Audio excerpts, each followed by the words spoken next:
Not long ago did we witness Season 15's biggest upset in the playoff bracket. Bliss Excelsior were able to beat Bliss Marauders, their joint partner, their org mate. But now, that miracle has worn off. They're in the loser bracket, up against a team that has eliminated Marauders. So instead of beating Marauders, now it's time to avenge them. My name is GLB Oh Castle my today, god. alongside Egder. This is going to be basically Bliss Excelsior's time to prove that it wasn't just a miracle and that they can do it again. That's going to be that's what we're working with here. Thank you so much for that introduction, Gio, even if the sunglasses pull was pretty horrific. Yeah, Bliss Excelsior. Oh, well, I don't want to be part of it. Just cut off that half of the screen, please, my friend. But Bliss Excelsior, yeah, they came out swinging. They came through in the regular season with a really not very good record, something akin to like 2-5, 3-5. Like it wasn't good. They weren't a good team. We had completely written them off against their sister team, from the other team from the Bliss organization. And then they play against them in the first round, and they don't just beat them, they kind of mollywop them, like 3-1, but the maps they won really weren't particularly close oftentimes. And DYS Fracture, again, on paper, it's like, okay, well, DYS Fracture just win this. These two people place each other, they face each other in the last week of the regular season, and DYS Fracture 3-0'd Bliss Excelsior, like it was nothing. And you can see the people that did it here, right?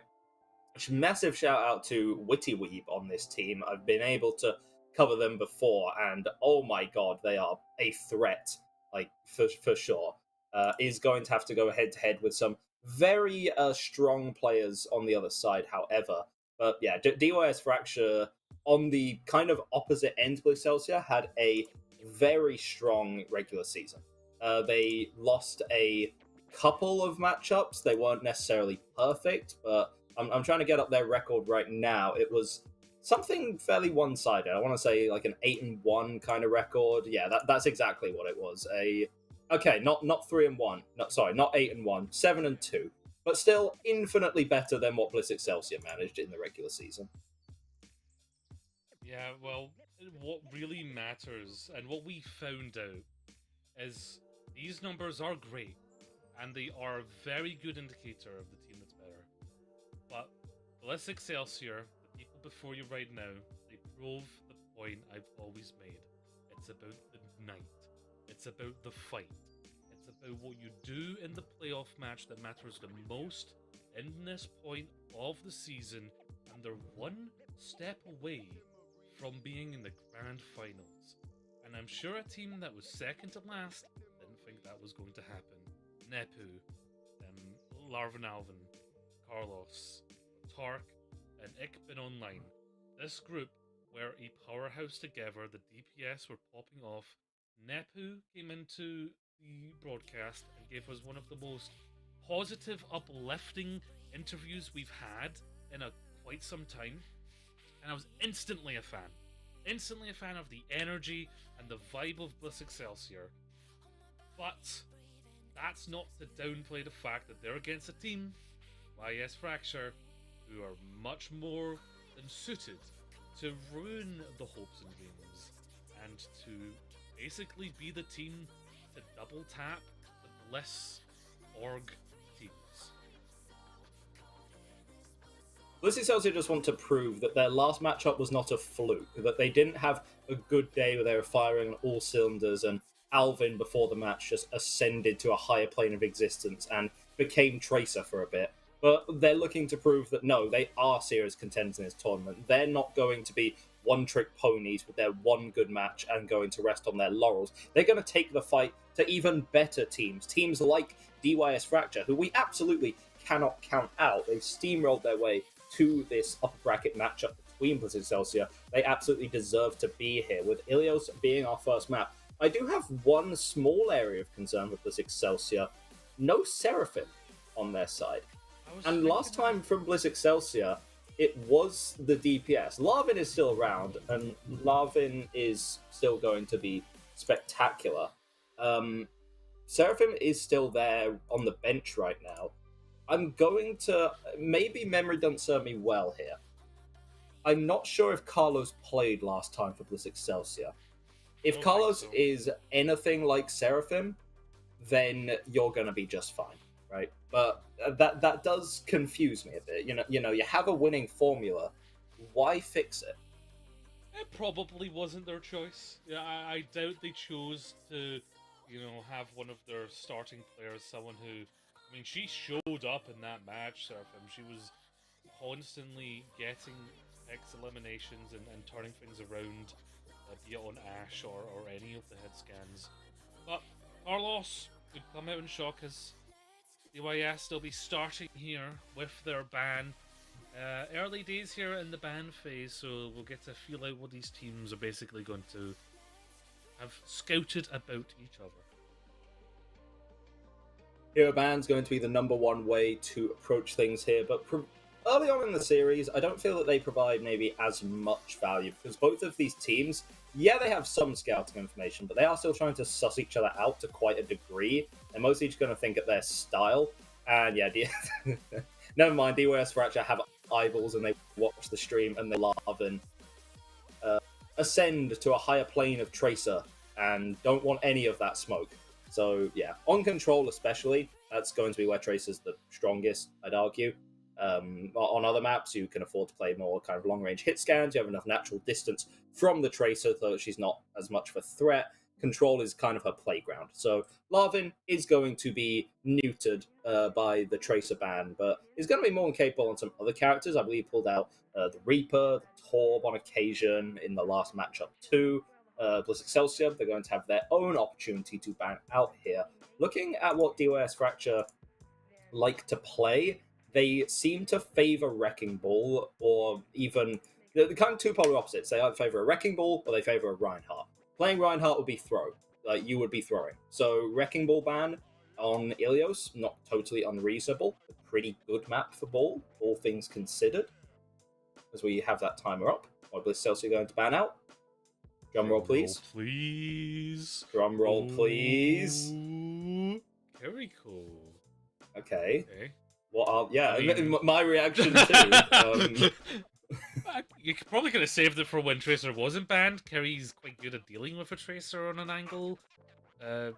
Okay, maybe forcing towards a Brig Juno backline. Dive isn't that viable for either of these teams anymore.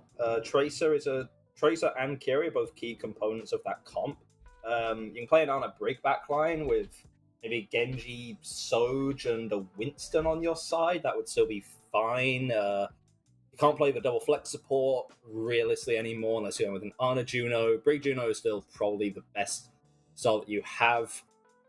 Ana, in theory, now that I'm thinking about it, I'm thinking it's an Ana angle, right? No Kiri to cleanse the ante, no Tracer to bully you, and yeah, those are your two main problems as an Ana player, and you're not going to have to deal with them anymore. That's all I can think of, because these bans are unique, to be sure. Mostly because a lot of teams just really favor playing Tracer and Kiri, and so I'm really surprised that they would ban them out. I'll admit, I've been playing so much Stadium in the last while that I've maybe forgotten how actual Overwatch plays, but I'm sure to be reminded. This is the GM tier here in EU, the match that will decide who is going to go to the finals to meet Kanados and try and get the victory. Kanados, a team not to be overlooked, a team that has had an incredible run in this bracket. I believe only really making losses in the regular season and undefeated in both playoffs. But one of these teams, they want to strike fourth, they want to strike forward. Bliss Excelsior, they want to prove they're not a miracle team, that they've just got that dog in them, and they can bring it. The Fracture, they want to put the dog down. They want to be the one to take out both Bliss teams and fly forward to DYS Fracture and get vengeance for the mid-season. I want to have an early look at what these teams are going to play. And it seems my call was correct. Basically, the exact composition, as I said, of DYS Fracture. Sojin and Genji right now are just absolutely phenomenal heroes. There is no reason not to be playing both of them. Ana's going to be especially strong because you don't have that backline threat, the Tracer, and you don't have the cleanse of the Kiriko either. Bliss Excelsior, they're running a brawl, but they're running what I would affectionately refer to as Schizo Brawl, mostly because our favourite schizophrenic Junkrat is in the lobby. I've just got done watching a match with a Junkrat player. Carlos is looking to basically cause some issues here for the side of Fracture, but with Witty being in Sky, not so easy to hit those shots as a Junkrat, but I definitely have seen it done. Of course, Alvin trying to get something done. Meanwhile, Witty has just napalmed the rest of the team. DYS Fracture just sort of completely outfox Bliss Excelsior in that fight. They take superior positions. Hamburger is able to get a clean jump onto Carlos first. That doesn't get the kill, but it pushes him right into the waiting arms of Witty Weave, who, yeah, it's just Alvin that can deal with this, and it's going to be a tough time to do so. And imagine we have Brigida looking up against Farah. You know the gif I'm thinking of. Looking up into the sky with just true horror, but it's the railgun that's in the sky. Meanwhile, the point has been flipped by BX as they get a cheeky one, but Send is just hitting every shot, and Ana that's going to land every shot aggressively is just going to cause such trouble for BX. I mean, you win a fight, but effectively it's a game of percentage points. You know, take up a couple of those of Bliss Excelsior. You can't afford to do that too many times with DYS Fracture, but you'll take it for the time being. Nano Boost's going to soon be online for Ascend. You can see the amount of damage that Lava's been pumping in, but getting antied, no Kiri to cleanse, but you're going to be just fine regardless. Yeah, Brick's gonna go down. Witty Weave again, finding Carlos. Carlos has found little to no effect. I mean, only about 60% to tire. Just shows how much they've struggled, and they will swap to the Torp. Can they catch Nepu here? They can't! That was very close. Yeah, and Carlos has gone over to the Torp now. Junk didn't even make sense on paper against that. Like, Winston can jump you just fine. You can't do anything. Sojourn plays at too much range, and Farah plays too high in the sky for you to do anything. Torp is going to be a threat, basically just to make Hamburger's life a bit of a living hell. We'll see if that's going to be done here. Iron Noon with the speed ring to fly forward right into your face, but what a bubble! That bubble was perfection! Whipped into the well. Be gone, you cowboy. I don't want you in this Greek map. Bye-bye. Carlos actually finds Ravage, who had the overclock. Now the barrage needs to come out to try and turn it around, but Tark finding Winch means that actually it's Excelsior. Nepu! Oh my god, they just saved them with the wall. That was so close to being a major oopsie. They still have the point. They've got the downpour too. They're gonna get it just as the primal. Perfectly timed. Oh, Nepu, that was brilliant. Now they're going to be able to keep this point and keep building this percentage. Nepu, something of a rock climber there. It's like the scene in 300, but the messenger just rises back up out of the well and kills everyone. Unfortunately, you did have to burn your Hazard ultimate for that one, but both support ults, you should be feeling just fine this next fight. That's for sure, as the beam comes down from Mars to Earth to cause chaos here in Fracture, who are just going to rotate here. They've pulled the rally, but now they can pull the overclock. Extra energy on this one because of the perk. Nepu needs to be careful. Eggman Online just about almost went down. Still hasn't pulled a rally. The absolute fortitude to not pull the rally in that situation. Now they have it for this fight, but Nepu still falls. Carlos finds Ascend. Nepu finds Hamburger, and they have just about done this, I think. With the Molten Core, Carlos can split them off. A little aggressive there. Overstacked their Molten Core a little bit. But if they can take out Witty Weave, then they're well on tracks here to actually secure this one. It was looking real testy at the beginning. There is going to be a touch. Doomfist is here from Hamburger. Takes down the turret. Now it's all about just securing elimination, because you can't let this one go too long. Witty Weave can get back. Hamburger can find elimination, but Ark is the one that consistently hit those shots and take Hamburger down. With Winch of the Sand falling, that is the pillars of Fracture failing. And what a comeback on the submap from Bliss Excelsior. Ikbin Online showing some spectacular discipline in that final protracted engage. Despite the fact that there was an overclock bearing down upon you, you recognize that it was popped maybe just a smidge too early, that we can actually just wait this out. We can bunker up in a corner and be just fine for a while. Only when the fight gets really chaotic and things get really dicey are we going to rig into a smashing machine with all that overhealth and the stability for the rest of the team. Yes, you do end up losing Nepu for it, but ended up getting a kill from beyond the grave with the wall. Bliss Excelsior made some really good compositional adaptations and some good just gameplay adaptations in general to deal with the DYS fracture comp. And Witty Weeb has done an adaptation of the Vone, bringing out the Genji now rather than the Pharah. It's felt the pain from Tark, has felt the pain from Alvin. Does initially take a shot there as you see the Winston of Hamburger just taking position in that lighthouse, looking to be the light of the dive, and that's a perfect place nade, perfect place dive, clean, surgical. Alvin's gone. That extra pressure's not there. Netu's trying to look to see if they can get some of this backline to try and turn it around, but really it's too late. They don't have the pressure to follow up onto too much of this, as that nade again hits Nepu. They went so low, they're going to have to back up. Brilliant sleep, my god. Ascend is doing wonders here for Fracture, and with Nepu down, EX need to go back and try it again. While I can't pretend to have been a fan of Ascend jumping off the high ground as early as they did, I can't deny that the nade angle was perfect, and you're really now abusing the lack of a Kiriko on the side of Bliss Excelsior. Ana just has the fight-winning cooldowns of all time. It's as simple as that. You need to do something about Ascend for Bliss Excelsior here. Oh, and Alvin goes down. The damage of the dive and the dash, Witty Weeb finding them, and Alvin's struggling here with the fact that Witty Weeb is adapted onto this Genji and can have so much burst damage and dive potential with Hamburger. Again, Hamburger, Witty Weeb, they are a two-piece. They're a 2-for-1, and right now the supports are feeling it, and Alvin is feeling it also. But there's a little bit of vengeance here as they're keeping this fight alive. They're turning it into a chaos fight, and so far it's working in their favor. The Hazard can get around a little bit more consistently than a Winston, who needs to wait for that bubble. But the bubble has popped and they've got back in control.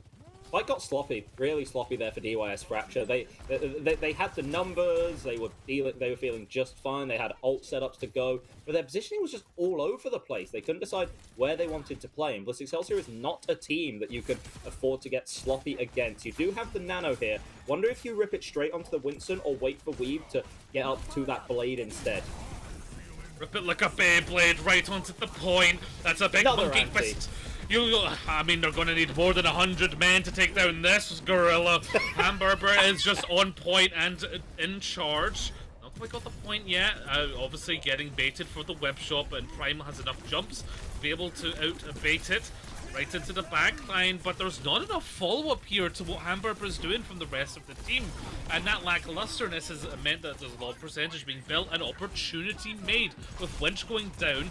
Tark, 1 HP goes down. They lost both their supports without using any of their support ults. Are they going to regret that? Alvin really needs to step up here if they want to not lose this fight, and they do just in time. Woo! Oof. Carlos turret, real secret MVP of that fight. In such a chaotic affair, people forgot to break the turret, and it turns out that, yeah, it can kind of just clean up all the low health enemies very effectively. Larvin and Bliss Excelsior in control of the point right now. Orbital Ray is so much to overcome. I don't think this blade or this overclock is going to get much, but maybe both together you can pull off a miracle against both these support ults. It does need to be a miracle.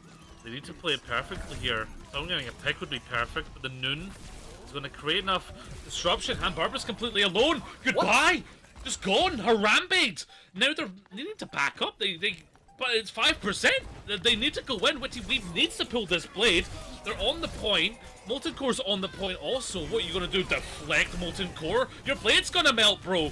They're on the point, but Tark finds Winch. Alvin has found Ravage. That means the Overclock's doing nothing. This blade's done nothing. The Orbital Ray is up. And already, Fracture on the back foot. Because BX, again, have shown up on the day. But can they keep this energy up? Because it's not entirely all them being good. there's a lot of weakness coming out from Fracture right now.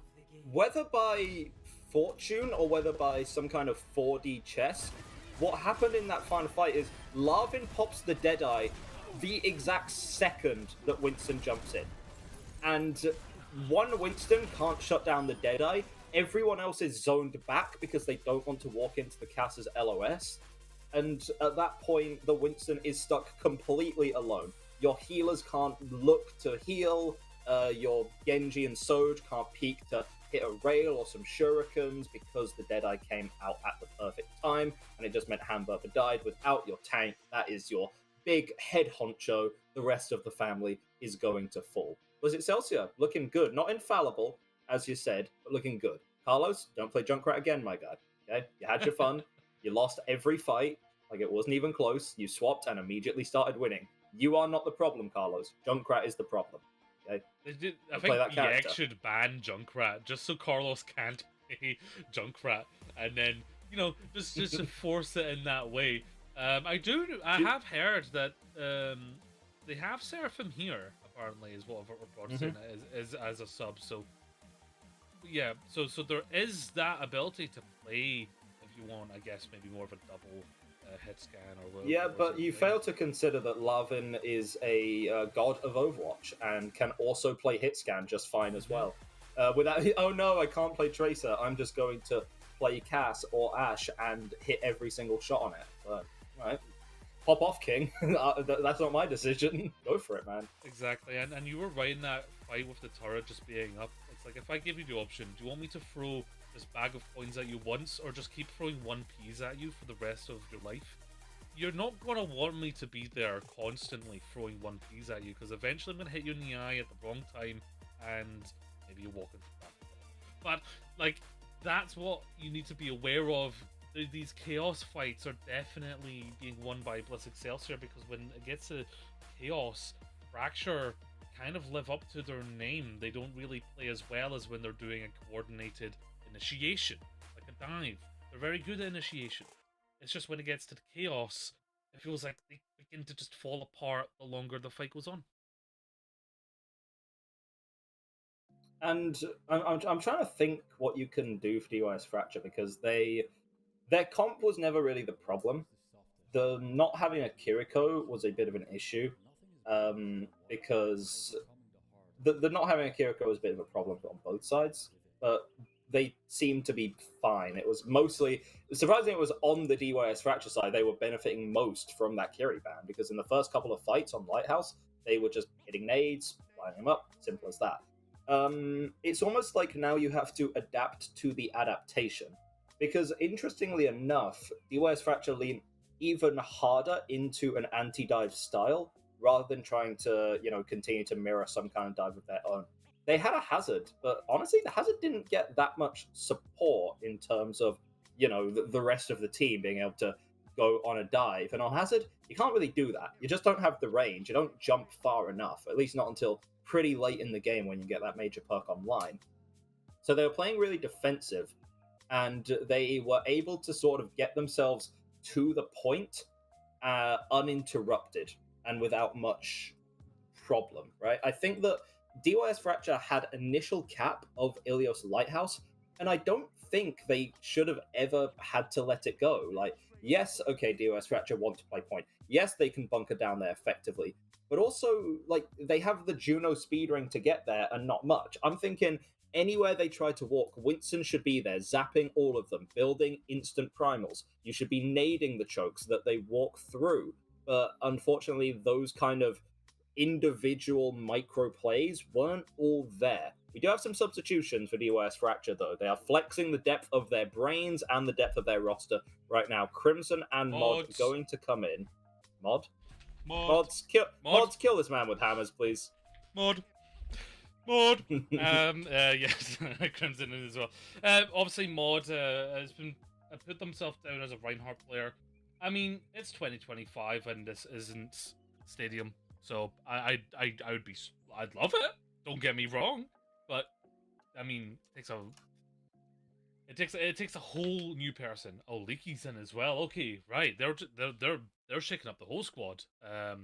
You still got Ascend, which by far and away, I'd say, as an individual, was the best player in Helios for sure, because they were hitting everything they needed to. They kind of were maybe a little too greedy with the positioning, but on Numbani, as Anna, there's lots of high grounds you can play with, and lots of sightlines you can play with, where you don't need to be as in much danger, but you can still land those shots, and that's going to be something.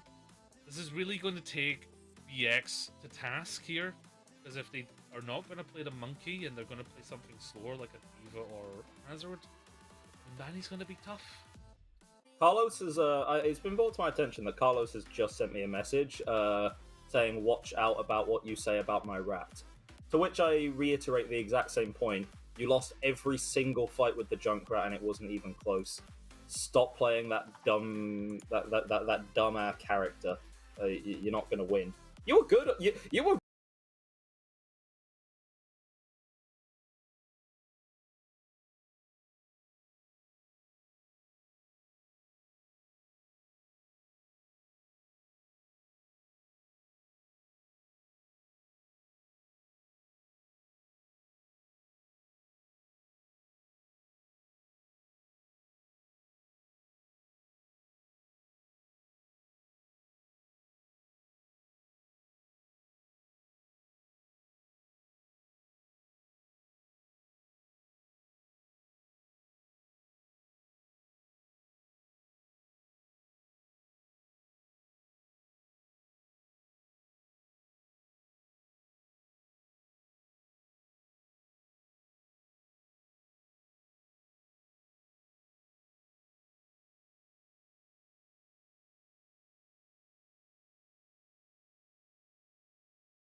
Carlos, it wasn't that deep. You didn't need to DDoS us. Come on, I'm on your side at the very least. I'm not. I'm not on your side. I'm not on your side, Carlos. You DDoSed us, and now you're Victor, out of the match. I have good news, and you know it as well. For you, not for Carlos. Well, Carlos is just getting straight here. Seraphim is coming in for BX. I think that makes sense for like a long-range map like Numbani. I'm sure we will find out the bans. We'll get back up rolling. Brigitte from Fracture. Okay. This eliminates two styles at once, which is interesting. It means that on the opposite side, on Bliss Excelsior, they can't play the they can't play the Brig Juno anymore that they favor. If they do want to play that, they'll probably have to play it with like, Ana Kiri or Juno Kiri or some kind of strange combination. On your side, however, it does mean that you deny yourself Brig Ana. But it wasn't working particularly well in the last map anyway. So I'm thinking, are you gonna run, say, you've sent us to Numbani, so I can only assume that you want to play dive. Are you hitting us with like a Lucio Juno double speed comp? Are you hitting us with an Ana Lucio? I think those are the main viable picks, because I'm actually trying to think about it now. Brig might be the most impactful support ban, just because she's like a staple of two like predominantly strong compositions, and no other character can really do what she does, right? Lucio and Juno can be somewhat interchangeable because of the two speeds. Diva out of Bliss Excelsior. Now this suggests that Bliss Excelsior want to play their own Winston, because Diva is a really good counter for Winston. Brig is also pretty decent at dealing with that Winston. So it's definitely going to be a dive mirror here. I don't foresee in that not being the case. Whether it's a Winston or a Hazard, even a Wrecking Ball maybe, I'd be salivating at the prospect of a Wrecking Ball. But that's just me. Well, this isn't the Bum FC, so it's not guaranteed for sure, but... Okay, dude. You might comment. Okay, well, it's a team that has golden pants on it. Oh, is it? I thought you were just calling me a bum. Yeah. I was not calling you a bum. I was referring to Bum FC, the probable champs of the Open Division in EU. Well, we'll see on Saturday, won't we? We'll see on Saturday. We will see on Saturday. Fracture have fractured the previous roster, brought a bunch of their other players in, because they've got a lot of players. They've got a fully stacked out team sheet on CGL. They've got lots of parts to play with. But is that going to mean that they have lots of flexibility, or does that mean they're not going to be as focused? Meanwhile, BX have brought in Seraphim. They have a smaller roster, obviously swapping out Carlos, and Seraphim was a very good DPS for BX against their other, their org partner team, Marauders. Can it happen again on Numbani? Fracture, you know they're gunning for blood, right? Hector, they're not going to want to go 2-0 down against Bliss Excelsior. They want to drag it out, because I'm sure Fracture, they feel, and maybe rightfully so, based off of history, that they are the better team and that they should be winning today. Also, consider that Larvin can play Tracer now. And how do you feel? Ooh, okay. Those few words, Larvin can play Tracer. 4 words, and suddenly we are quivering once more. I don't know if I'm quivering, but I'm definitely shivering from the cold plays we're about to witness. But, you know, that's not to say that Fracture can't handle that. I mean, Tracer coming out in Numbani, that's kind of a staple. And everyone knows the lane that the Tracer's going to come from as well, so it isn't really too much of a shock. But we are going to Africa. We're going to Numbani, to where Fracture needs to equalize here. They need to get ahead of this before it becomes an issue, before Excelsior do it again and shock the system. So flexible backline. Ana Lucio is essentially the poor. I call it the poor man Ana. It is basically Ana Brig. It's not very. Ana Lucio isn't very good at getting dive mirrors, but right now Brig isn't really an option. So what can you do? Ana Lucio actually works when there's no real dive threats on the enemy team, because the Lucio can do more in a straight up at that range than a Brig can. Brig just tends to be a bit useless there. So Ana Lucio backline versus Ana Kiri backline. One a bit more selfish than the other, but both these teams have enough talent to warrant playing selfish on occasion.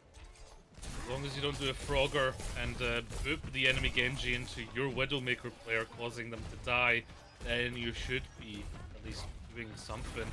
Alvin is taking a little bit of heart there, but Witty Weave will lose the duel to melee there on the side, and is of course going to give Bliss Excelsior the advantage in this fight and make Fracture think again about initiating here.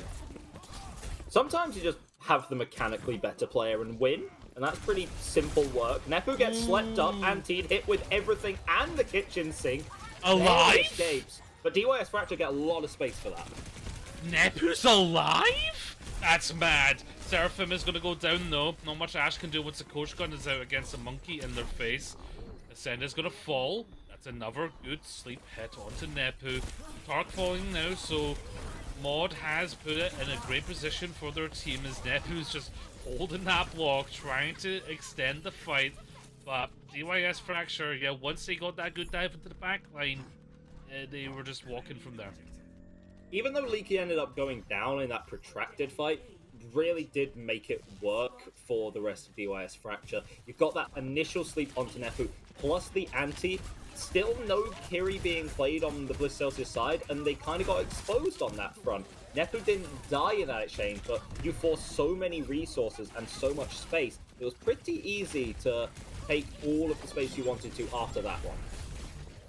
Great plays here by Ikbin Online to give the help there to Alvin, and that's exactly what you want to see Lucio do. Peel off, help that trade, because even if you're confident they're a better tracer, you don't want to just let someone have a 1v1. You know, this is an organized play. It's about the teamwork. Right now, Alvin's looking for perhaps a sneaky pulse bomb.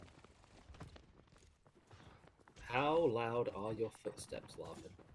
Probably not particularly. Tracer's pretty light on her feet. Nanoboost is out from Nepu. It is in. You got Larvin in the backline. Are you landing the shots? Just about. Oh, yeah. Well, with Leaky down, Mod is trying to do their best to turn it around, and well, the maps been turned around.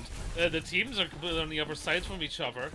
Yeah, of course, Kerry is just going to teleport away, and not much Hazard can really do about that fact. And Lucio is going to go down just about the jagged block there, able to take down Witty Weave Nepu as well, slashing into Mod, and again they took it into an area of chaos, and Bliss Excelsior continue to be the more confident team. There's the possible one to Leaky just for spite. Yeah, but it's a decent stagger. Leaky's going to be delayed. And now we go over to a Lucio. So DYS Fracture have changed up their style. They're going to play it very aggressively. But they do end up losing the... They do end up losing the potential nano from Leaky that was coming out. And now the downpour. What are you going to do to counteract that? Sit down, boy. Uh-oh. They've stood up. They've uncrossed their legs and they've locked in. It's time for the blade. They've zashed two of them down, and Fracture are piercing forward into the second point of Mbani. Yeah, floating like a butterfly and stinging like a knife to the face right now. DYS Fracture, their forward momentum is being is just carrying on with some reckless abandon. On their side, how do they keep this one going? Kitsu Rush is going to be your easiest bet. Mod can go in super deep with this Primal Rage. Larvin has to be extremely careful not to get felled here by Ascend, doing a really good job of keeping this Tracer in check, alongside, you know, Witty Weave, the other Tracer. Zun's on 1 HP, feeling the Crimson of the Blood, but it's the Crimson Anger of Primal. As Mod takes Seraphim out 5% away from Overclock as well. The beat's going to come in from Ikbin Online to try and keep the team alive, but against this Kitsune Brush, that's going to be a lot to overcome, and Alvin's feeling the heart from two people challenging their lane. Crimson with 1 slash, 2 eliminations. They will pierce into third point and do so in a dominant fight. And I would like to know what caused Ikbin Online to pop that beat there. If you were trying to use it aggressively, that's not ideal, especially when the enemy team has their Kitsu Rush and their Primal up. You need it for that sustain. You cannot afford to just rip a tool like that early unless the enemy team don't have the tools to batter back. But DYS Fracture, they didn't just batter back, they just sent a nuclear bomb their way. Well, they're in the Fallout shelter with the beats. Leaky is going to go really low though. Kitsune Rush keeping them alive. And they're able to get out, but Seraphim has played Dead by Daylight, and they play killer because they were not letting them go. They put them on the hook, and right now they're in a good spot. Seraphim doesn't want to die to bot though, so it's being very careful about how they slide out. And now Bliss Excelsior can kind of take a breather on this third point. Leaky tried to sound barrier to stop Seraphim's advance, but that only hit 2 because the rest of the DYS. Oh my god, there's so much going on in this room. It's a fiesta of pain. Alvin hitting the pulse once a Leaky. Witty Weave striking back into Tark. It's 1 for 1. It's a barroom brawl. It is a barn burner here. Seraphim though is on the hunt with Alvin as well. Both of them looking to get an elimination. Does put some damage onto Ascend. Bubbles pop, so Mod's going to have to back up. And they're just going to take a breather before going back in. Seraphim making the swap over to the Cass here. It makes a lot of sense against what DYS Fracture has, that flash. Maybe not going to do a ton against maybe the Winston, but against those DPS, they can do great, but they can also just be returned to sender. Oh, that's a hell of a way to die. Crimson and Clover, and right now it's over. 1 minute remaining. They're going to have a pretty decent time bank keeping this up. That Pulse Bomb's going to basically block Tark from getting any healing out, and they will do so with 1 minute 12 in the time bank. Not unreplicable, but a decent time nonetheless. Finishing Numbani is really difficult, not because of the first 2 points. A child could break through the first 2 points, but point number 3, okay, maybe not first point, actually, give it a bit too much credit, but if you cap first point, you're capping second. It's as simple as that. Third is really difficult. You don't have much positioning on your side. Your rotation to the high ground is immensely absurd to try and make all that distance, and you're just going to get scouted by the enemy team anyway. So finishing is good. Finishing with a time bank is great. Finishing with a time bank of over a minute, meaning that you can guarantee yourself a win, not even by stopping the defenders of Arm, by just slowing them down long enough so they don't have any time left to guarantee that you aren't going to lose the map. Well, that's just completely divine right there. The moment the DYS Fracture swapped over off the Ana Kiri to the Lucio Kiri, they seem to be really, really competent. I think it's just the fact that the Lucio Kiri comp plays so aggressively. By nature, you don't really have a choice to sit there and play slow. And that really just shoved the proverbial stick up DYS Fracture to go, go, go, and just keep on going. Well, now the driver's seat is filled by Bliss Excelsior. Where is my tank? Where is my tank? Having some fun? Where is Mod? Where's Mod? Having fun. Enjoying himself. But Mod is only just coming from spawn, bro. But fortunately, Leaky hits a fat ante to delay the advance. Thanks, Leaky. If only my Chungus Winston were here to follow up. yeah, well, it didn't really matter too much that Mod was late. Fashionably late, some might say. Nade onto Crimson, but the follow-up's not there. Witty Weeb is going to find Seraphim, who has started out not on Ashe, but on the Sojourn that they had moved to. Oh, Leaky and Igbin Online are able to keep each other alive and take out Witty Weeb. Crimson finding Nepu, though, means that the follow-up, you really can't go in. That's going to force Tark backwards here. Alvin finding Ascend, though, is Crimson just trying to stay alive, but Alvin is on some smoke right now, and BX are cemented on this point. Yeah, I think Alvin's at the bare minimum on TRT, maybe some growth hormones, anything like that, and Mod's going to come in for a late recontest, but that is far too late, young man. You're going to have to retreat now. You have to make sure you're protecting your backline while you do it. It seems like they've all been able to, get away, hide their tails between their legs, and get to safety, until Bliss Excelsior decide to just step on the gas. Yeah, with Leaky out of the fight, now you obviously have your carry, but it's not going to be enough to keep Mod alive, who will fall. Leaky's now went over to the Lucio, realizing that they are lacking a core amount of speed because it is violent what's happening right now. BX are just constantly pushing in, but Seraphim maybe pushed it in a bit too far. Yeah, you can push and push and push, but eventually something has got to give.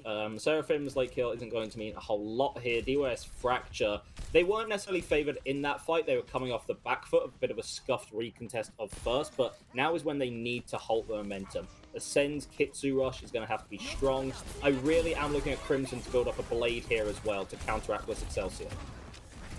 Weeb's already down, Mod's on half health. This Kitsune Rush doesn't seem to be doing much. What are you downpouring? Yeah, I think the rain went away to Spain because it definitely did not hit Africa.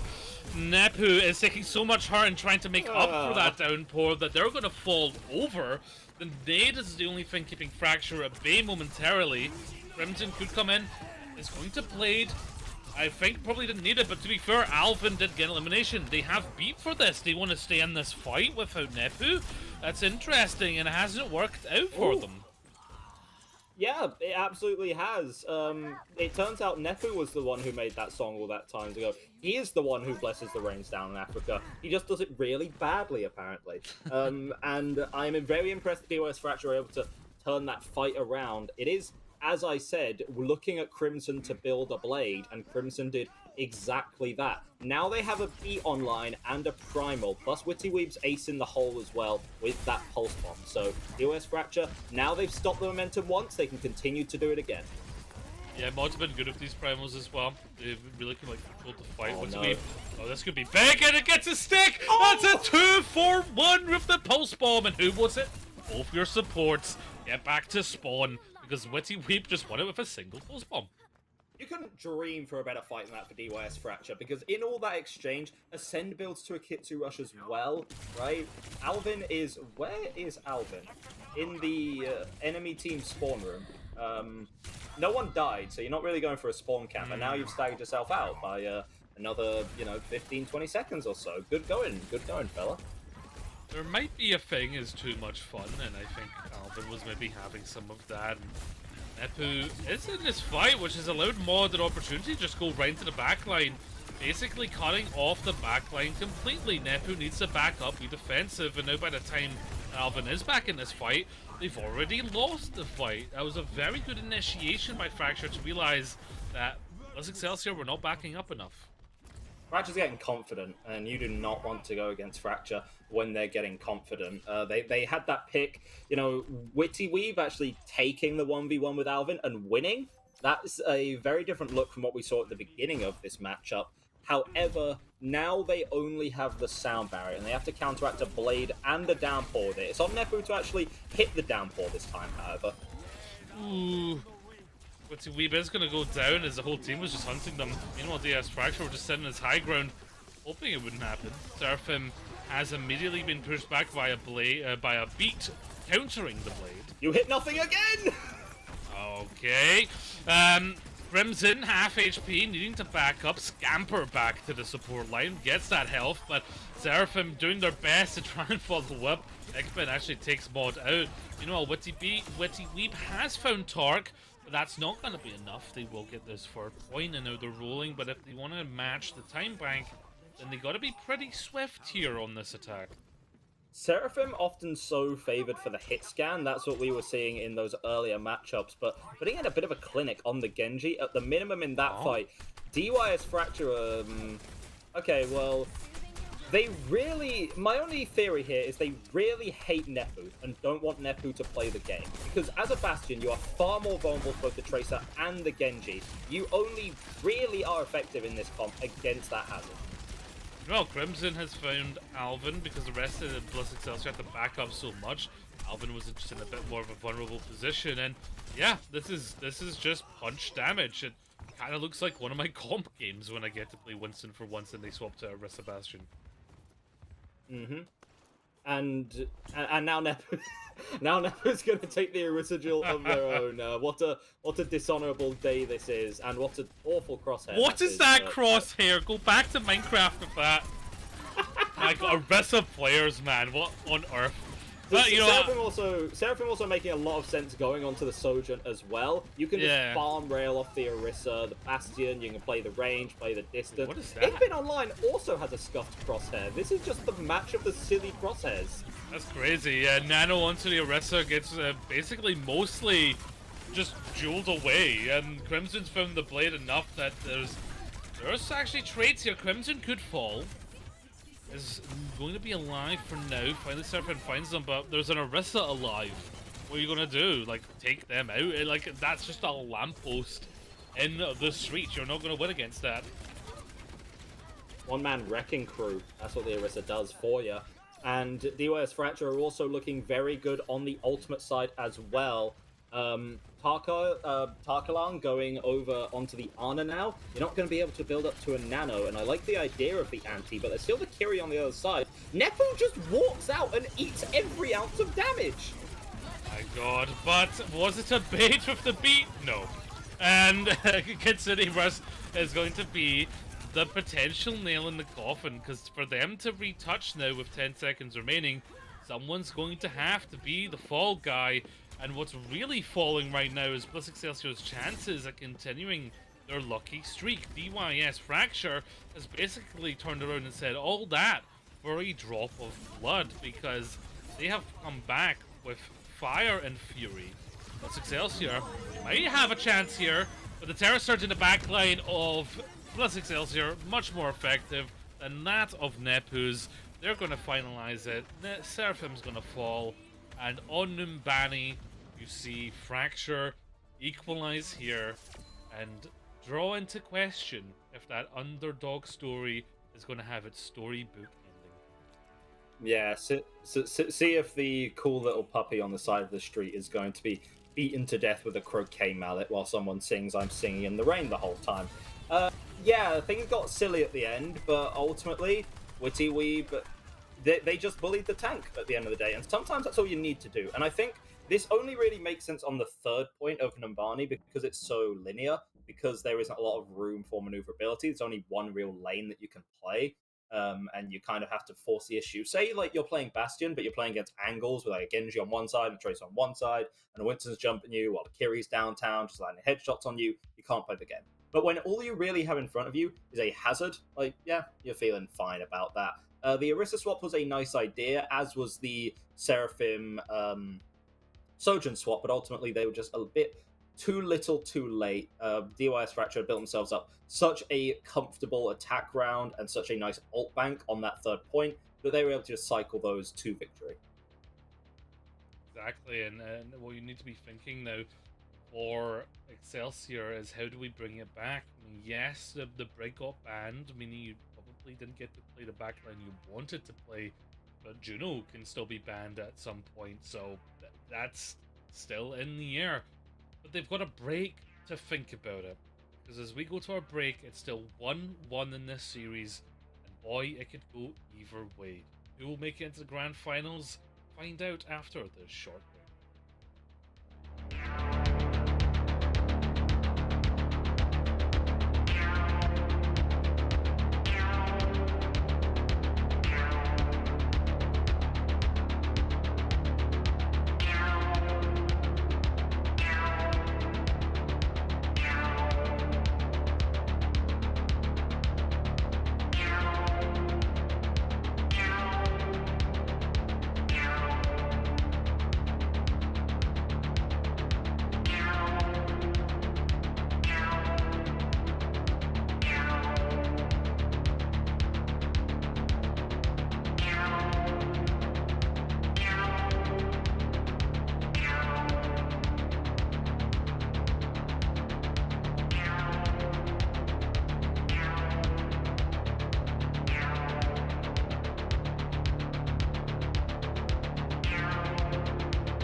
We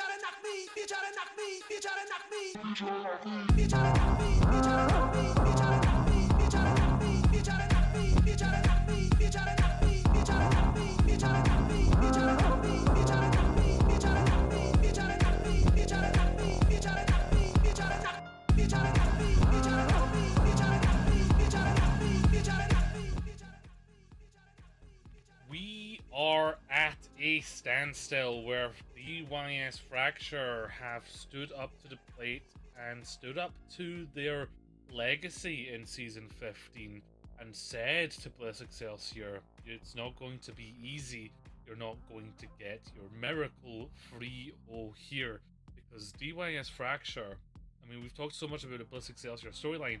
DYS Fracture were beaten in the mid-season by Marauders, and they didn't even get to go to the grand final.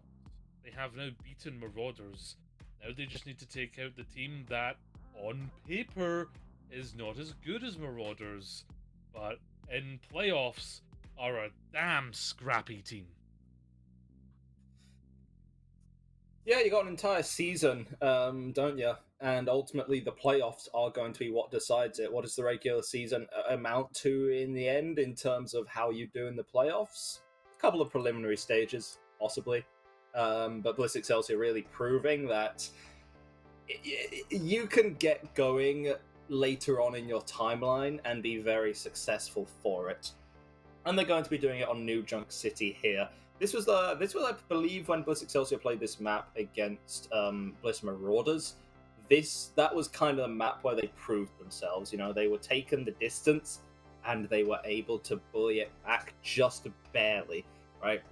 Bans and picks, they get a lot more interesting as the series progresses for a reason, and we're going to have minimum 2 more maps to think about it.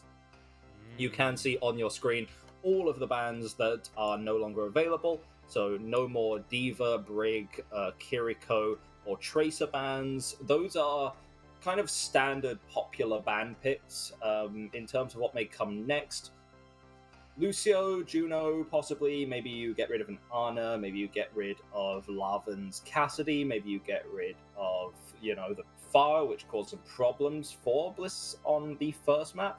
But no, they're going to ban out Lucio here. Yeah. So if you want to play a backline, okay, do elaborate. Yes, they want to play Juno Brig. They don't want Juno banned, so they had to protect support, and they force now the Juno on the other side of things by banning Lucio. So they've played their hand quite nicely here. But DYS Fracture, they could just target the Hazard now, right?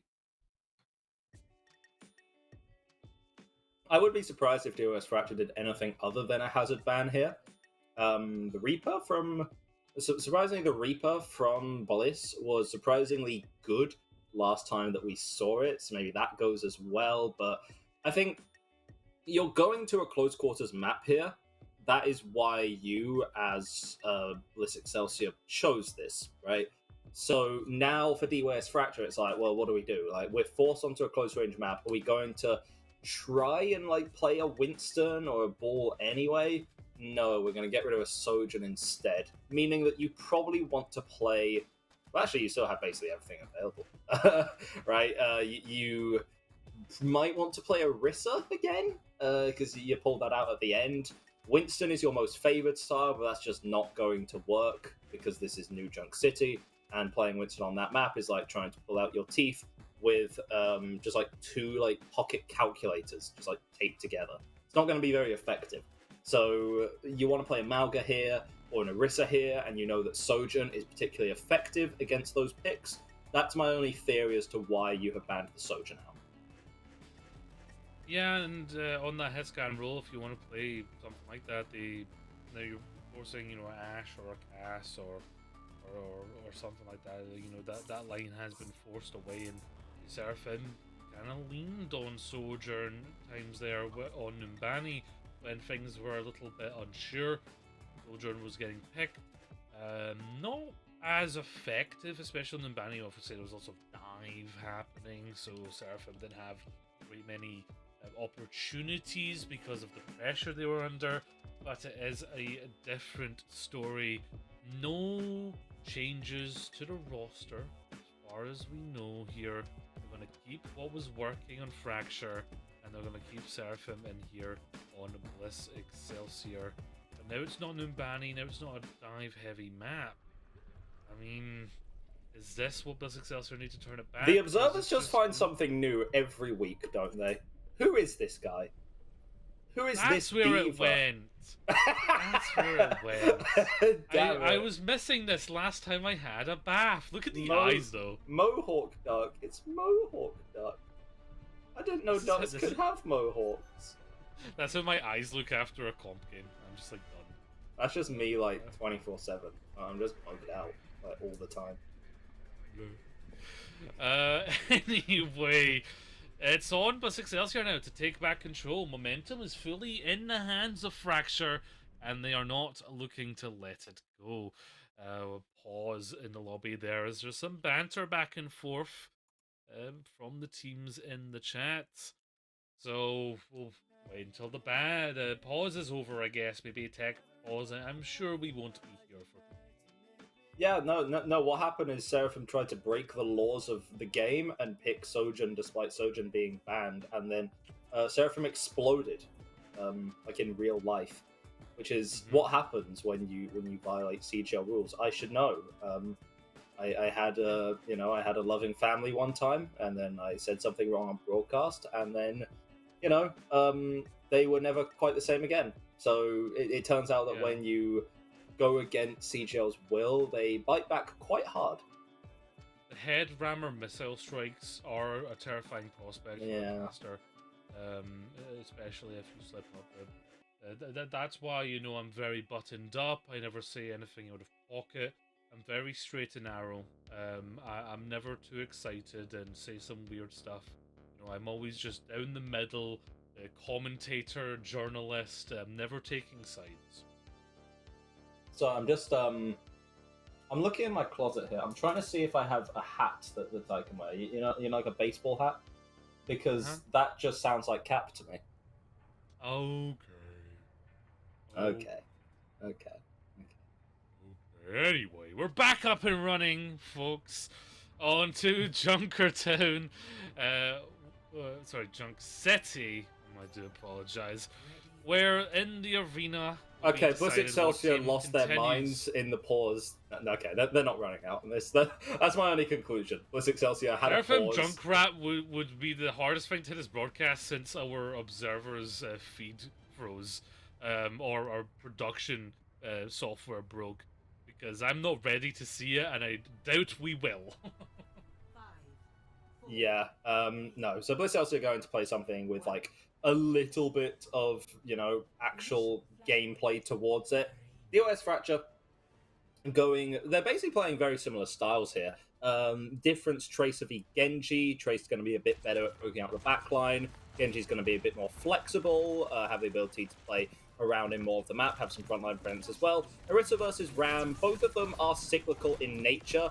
They both have pretty even poke. I think this matchup could be quite even. Mod doesn't want to spend all their time punching Nepu, though. That's the main difference. Yeah, they're all going on the wee run around. Nepu stepping in as the bouncer to stop the backline from getting whammied there by the fists of the angry Nemesis. Ekman Online is going to fall to a nicely placed Vortex and shield to follow up serve. But Witty Weeb is just putting down the hurt right now and following up on everything being done by Mod. And credit to Nepu there, was trying to play it kind of how I laid it out, which is you can absorb a lot of pressure from the Ram, and that's kind of what you want to do. Orisa is it's kind of just the tankiest tank, not even in terms of physical health, but just you absorb pressure so the rest team doesn't. DYS Fracture, they were able to find a brief gap in that protection window and able to get the punches through onto the Brig, who can't do a lot against a Ram at close distance. Oh yeah, those punches go right through that paper mache shield.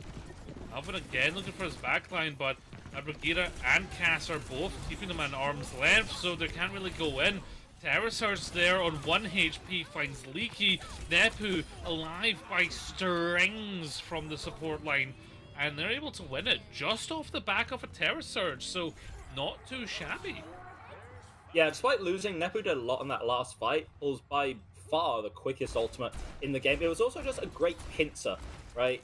You know, you had an Orisa on one side, a Trace shooting you back on the other side. You had nowhere to go. You were stuck in between a hard place and an even harder place for DYS Fracture.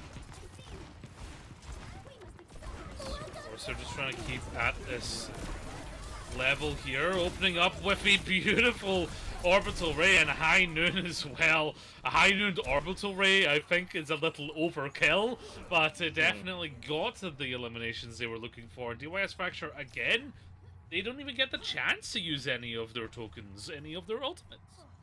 But now they will. And going early for Excelsior was absolutely the right idea, but unfortunately you might have won the fight a bit too early, you know, unless Lark was able to be an absolute god with this pulse bomb. Well, you know what? How about it? There's no rally on the side of DYS Fracture anymore. They haven't found anything with the orbital ray either, so Crimson's actually going to have to pull this blade right on the Brigida there, Ekman online. But Crimson goes down! Hello? We need some ultimates and they've lost a point! They lost a plot after the fact that Leaky went down and the Sen went down, and they didn't even try to get the point, so they've just left it. They still have those ultimates for next fight, but Bliss Excelsior are getting back to theirs. I mean, yeah, you had so many tools, and sure, maybe you're thinking super long term. You're thinking, okay, we'll still have ults for next fight, but you don't even necessarily have the advantage anymore. You have more raw check marks, but now there's a rally and a Terror Surge on the Bliss Excelsior side as well. You have tools here for DYS Fracture, but you don't have superior positioning on the point. There's the rally, very aggressive, the vanguard of the team. Crimson taking a lot of part, needs to back up. 1 HP, but Tark and Seraphim are already down. Okay, well, probably no need to pull the blade then. So we're going to see this blade be held on to for quite a while, as well as Mod's ultimate. And now I'm thinking that neither team can use ults, apparently, because Igby Online also had the rally there, and that would have been the perfect response to an aggressive rally. Sure, maybe you still don't win the fight, but you're going to be able to maybe at least force a blade or an annihilation, or possibly both. Now, it feels like you're just delaying your own execution for a bit. So everything going over to the Ashe here is optimistic. We'll see if you'll have the sightlines for this, is all I'm saying. Crimson can shut you down quite easily. Yeah, they're going to have to really hit those dynamites for the Genji, as well as utilize that coach gun to get away. Ainun booped over the pit, so Ekman Online goes down. And it's a disaster as Witty Weave has hit that high noon and looking like Lord John Marston on the point there. Doesn't Brick have a shield? Past tense, I suppose. Yeah, had a shield. But clearly taken down. It is made of paper mache, as you say. And now, not only have DYS Fracture won this point, but remember that blade and annihilation that we were talking about? They could take, you know, that point with. Well, they still have them. They still have them. I think they're getting. I think they are under the impression they're getting dividends from these investments, but that's not happening here. You're not investing here. We need to see these ultimates come out. Passive income, Gio. Passive income. No crypto, it's investing. I promise, it's investing. Alvin was just nice, almost, just walks away, thankfully. Now we've got, obviously, the orbital ray coming up from Targ. Send is close, though, so if they want to utilize that, they have to be quick. Speedring gonna get Witty Weave into position above point here. Pulse Bomb finding nothing but air as the teams get into place. And the blade has been pulled. The dust has been settled. Crimson proving that the blade did not dull with time, and they've used it to win the fight. And now for the bingo cards, everybody, we're just waiting for Annihilation to be used. Annihilation's still very much on the table. Crimson proving there that they don't make steel on Mars. If they did, then it would be over for them pretty quickly. The orbital ray was largely ineffectual because, yeah, Crimson just goes around it, and it's almost as if the rest of Bliss Excelsior just weren't really playing inside that ultimate. DYS Fracture now, I mean, they're hiding here. I'm unsure for what, because you can get scouted quite easily, but it signifies that they want to go aggressive. Yeah, they are going aggressive, but the Terror Surge fights too? Okay, Nepu finds another with the Javelin. Of course, it's empowered with that perk. and Mod goes yet another fight without the Annihilation. I'm forgetting its name. It's leaving my brain. I think, don't worry, Mod is also forgetting Haswell.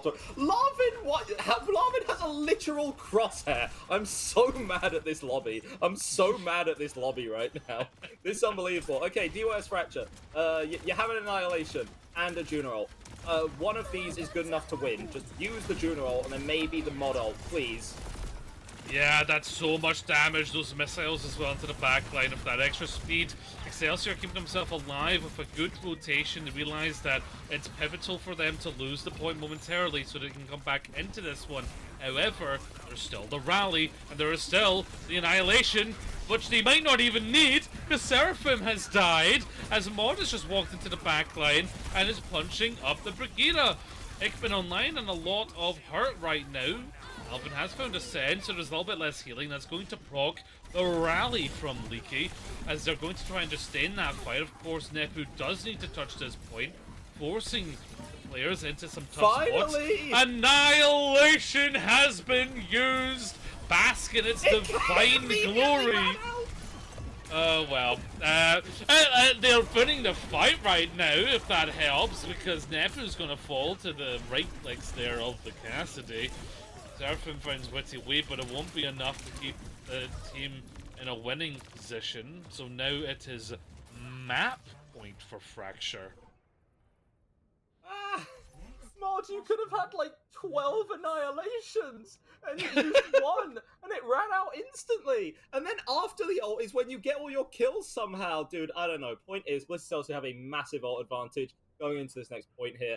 I don't see a world in which DYS Fracture win this one out. The Blade from Crimson is going to be deadly, but Larvin has their own Blade, as well as the supporting Orbital Ray for it as well. I don't see a world in which DYS Fracture take initial cap on this point. Yeah, taking the high ground here, but Terror Surge, absolutely no one! Oh, Nepu. Oh, Leaky walks into it! Leaky just walked into the Terror Surge!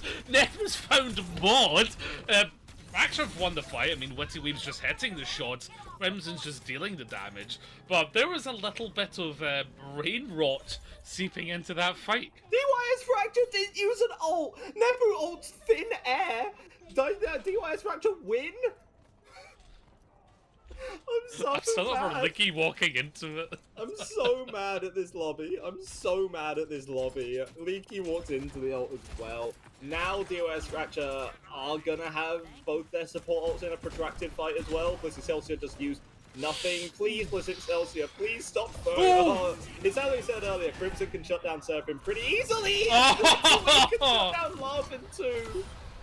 And there's a blade there by Crimson, finishing it off. Man, Crimson and Weeb have stepped up to the mark and then some. They've been playing well, but right now, they've went to another level. Another level is one way of describing it. A lower level is another one. Nepu has gone over to the Ramatra here. You still have an orbital ray. Ascent has built an entire orbital ray in the time that Bliss Excelsior haven't used their own. Oh my god.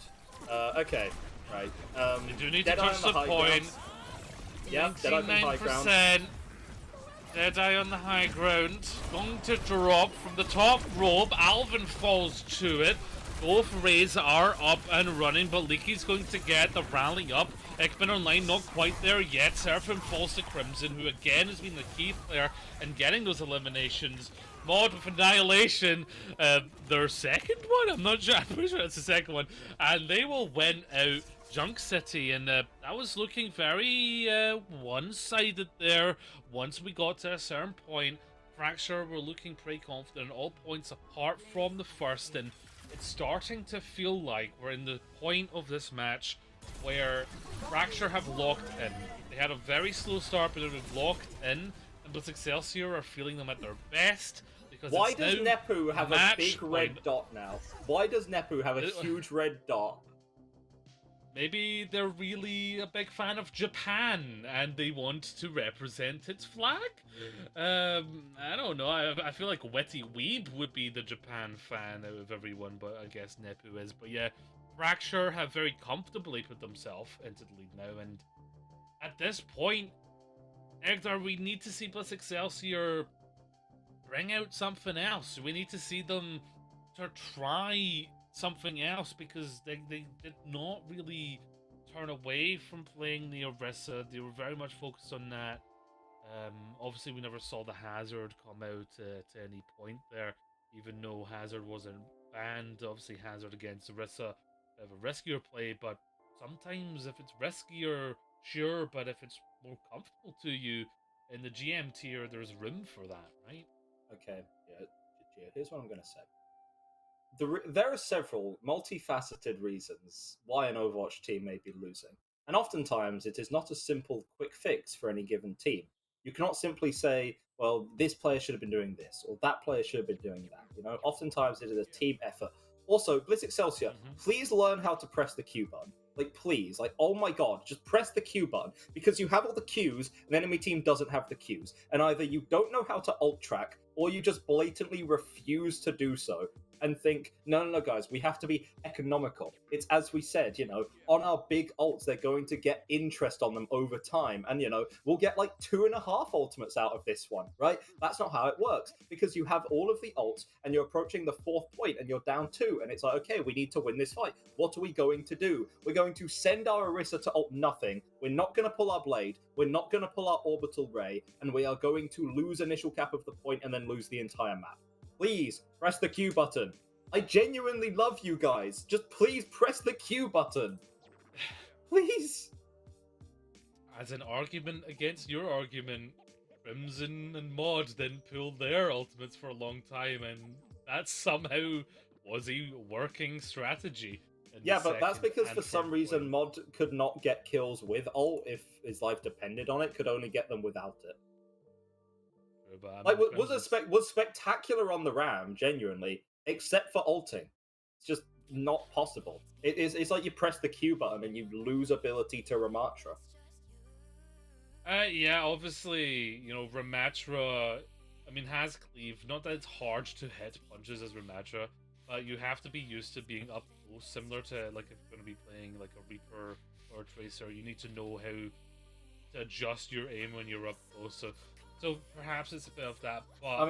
yeah... Also, let's be realistic. We've all had those moments on Ram where, you should be hitting your punch all the time, but we've gotten onto a backliner, and they're dead to right, and then for some reason, they just go wide and wide and wide again and again, and for some reason, you haven't killed this Ana for 5 seconds, and then she gets sleep online, and then sleeps you, and then you die with what should have been the freest kill of your life.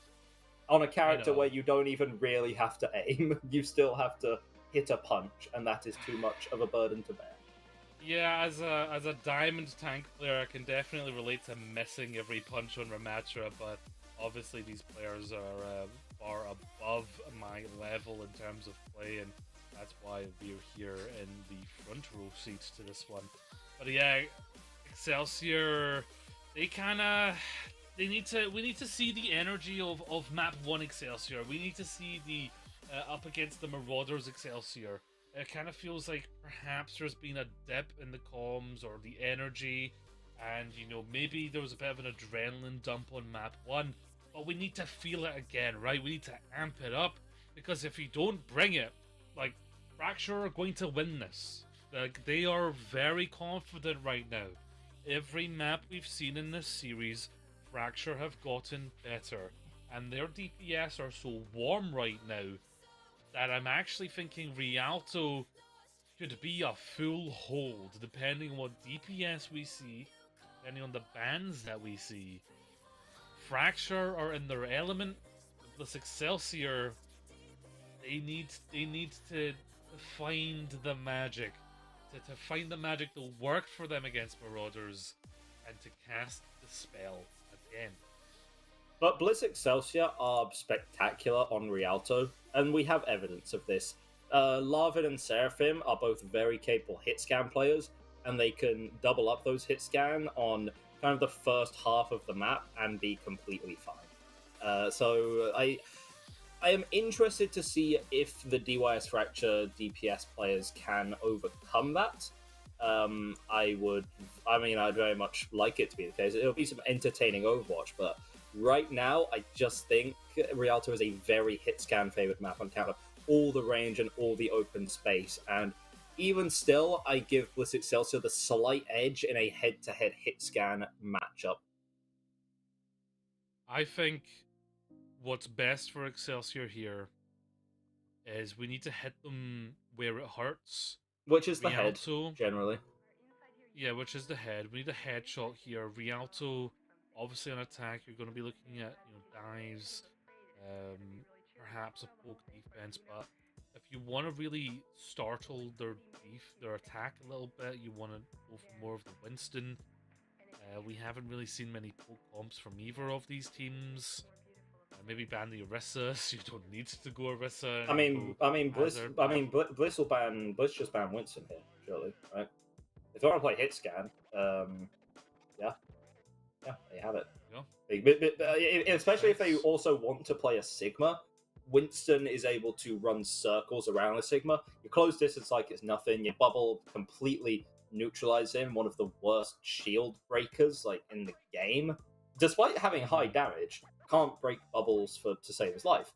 DYS Fracture, what do they ban here? I'm thinking they ban a hit scan. So it's either going to... And Cass is a bit too close range, so they're going to ban Ashe or Widow. I don't really see a world in which that doesn't happen. Really the decision between do they want to potentially play Widow or do they not want to play against Ashe? I mean, Seraphim has played Ashe and Cass. Probably Ashe ban. Longer range. Probably Ashe ban, because even if you have such wide open sightlines, Widow is still quite easy to exploit because of just the nature of Widow. You've got less HP, you stand in one spot, and you shoot from a distance. You know where they're going to be. It's a very easy target to collapse on. And Ashe, it's a bit more consistent, a bit more survivable. So Widow is inherently a riskier pick. So they want to say, look, if you're gonna play the long range hit scans, then you're gonna have to play a Widow. Sojourn still on the table. Of course, that got banned earlier. Hanzo as well, even not quite hit scan, but still filling in a long range open space sniper role here. I think that we are going to be seeing some kind of poke mirror from between these teams. The exact variants of the style and all of the kinks involved have to be figured out. Well, I'm sure they'll figure out their kinks here because it is a match point. Fracture are one map away from going to the grand finals. Something that slipped out of their fingers, out of their reach in the mid-season against the other Bliss team of Marauders. But Fracture, they're taking a risk right now. They've swapped back onto some of the players that we saw previously in the first map. Hamburger coming back in to swap out for Mod. Ravage as well. Hamburger, we only got to see play Winston. So we're going to now obviously see a little bit more of their hero pool. Because Winston can't be played. And see what they bring to the table. Bliss Excelsior have not yet changed any of their lineup here. Sticking with Seraphim and Alvin, which, again, knowing that we're going to Rialto, based off of the heroes we've seen these guys play, that makes sense. Crimson is also just not allowed out of principle after the Junkrat incident, despite winning the map, for reference. Oh, you mean the Junkrat incident happened? That wasn't Crimson. That was oh my god. No, I'm saying why Seraphim, the Seraphim sub on the Bliss Excelsior side, map 1. Yeah. That was not Crimson. Crimson's on the other team. No. Carlos. Carlos. Carlos, who DDoSed our producer after you talked poorly of their Junkrat. So please do not DDoS us again. If we actually go down again right now, I might actually think, wait, did Carlos actually DDoS our producer? We never say things we don't mean, Gio, right? Right? Oh, I believe everything I say on broadcast. I'm a purely honest man. I would never lie. It's a pleasure to be with you, Hector. Gio, do you feel safe right now?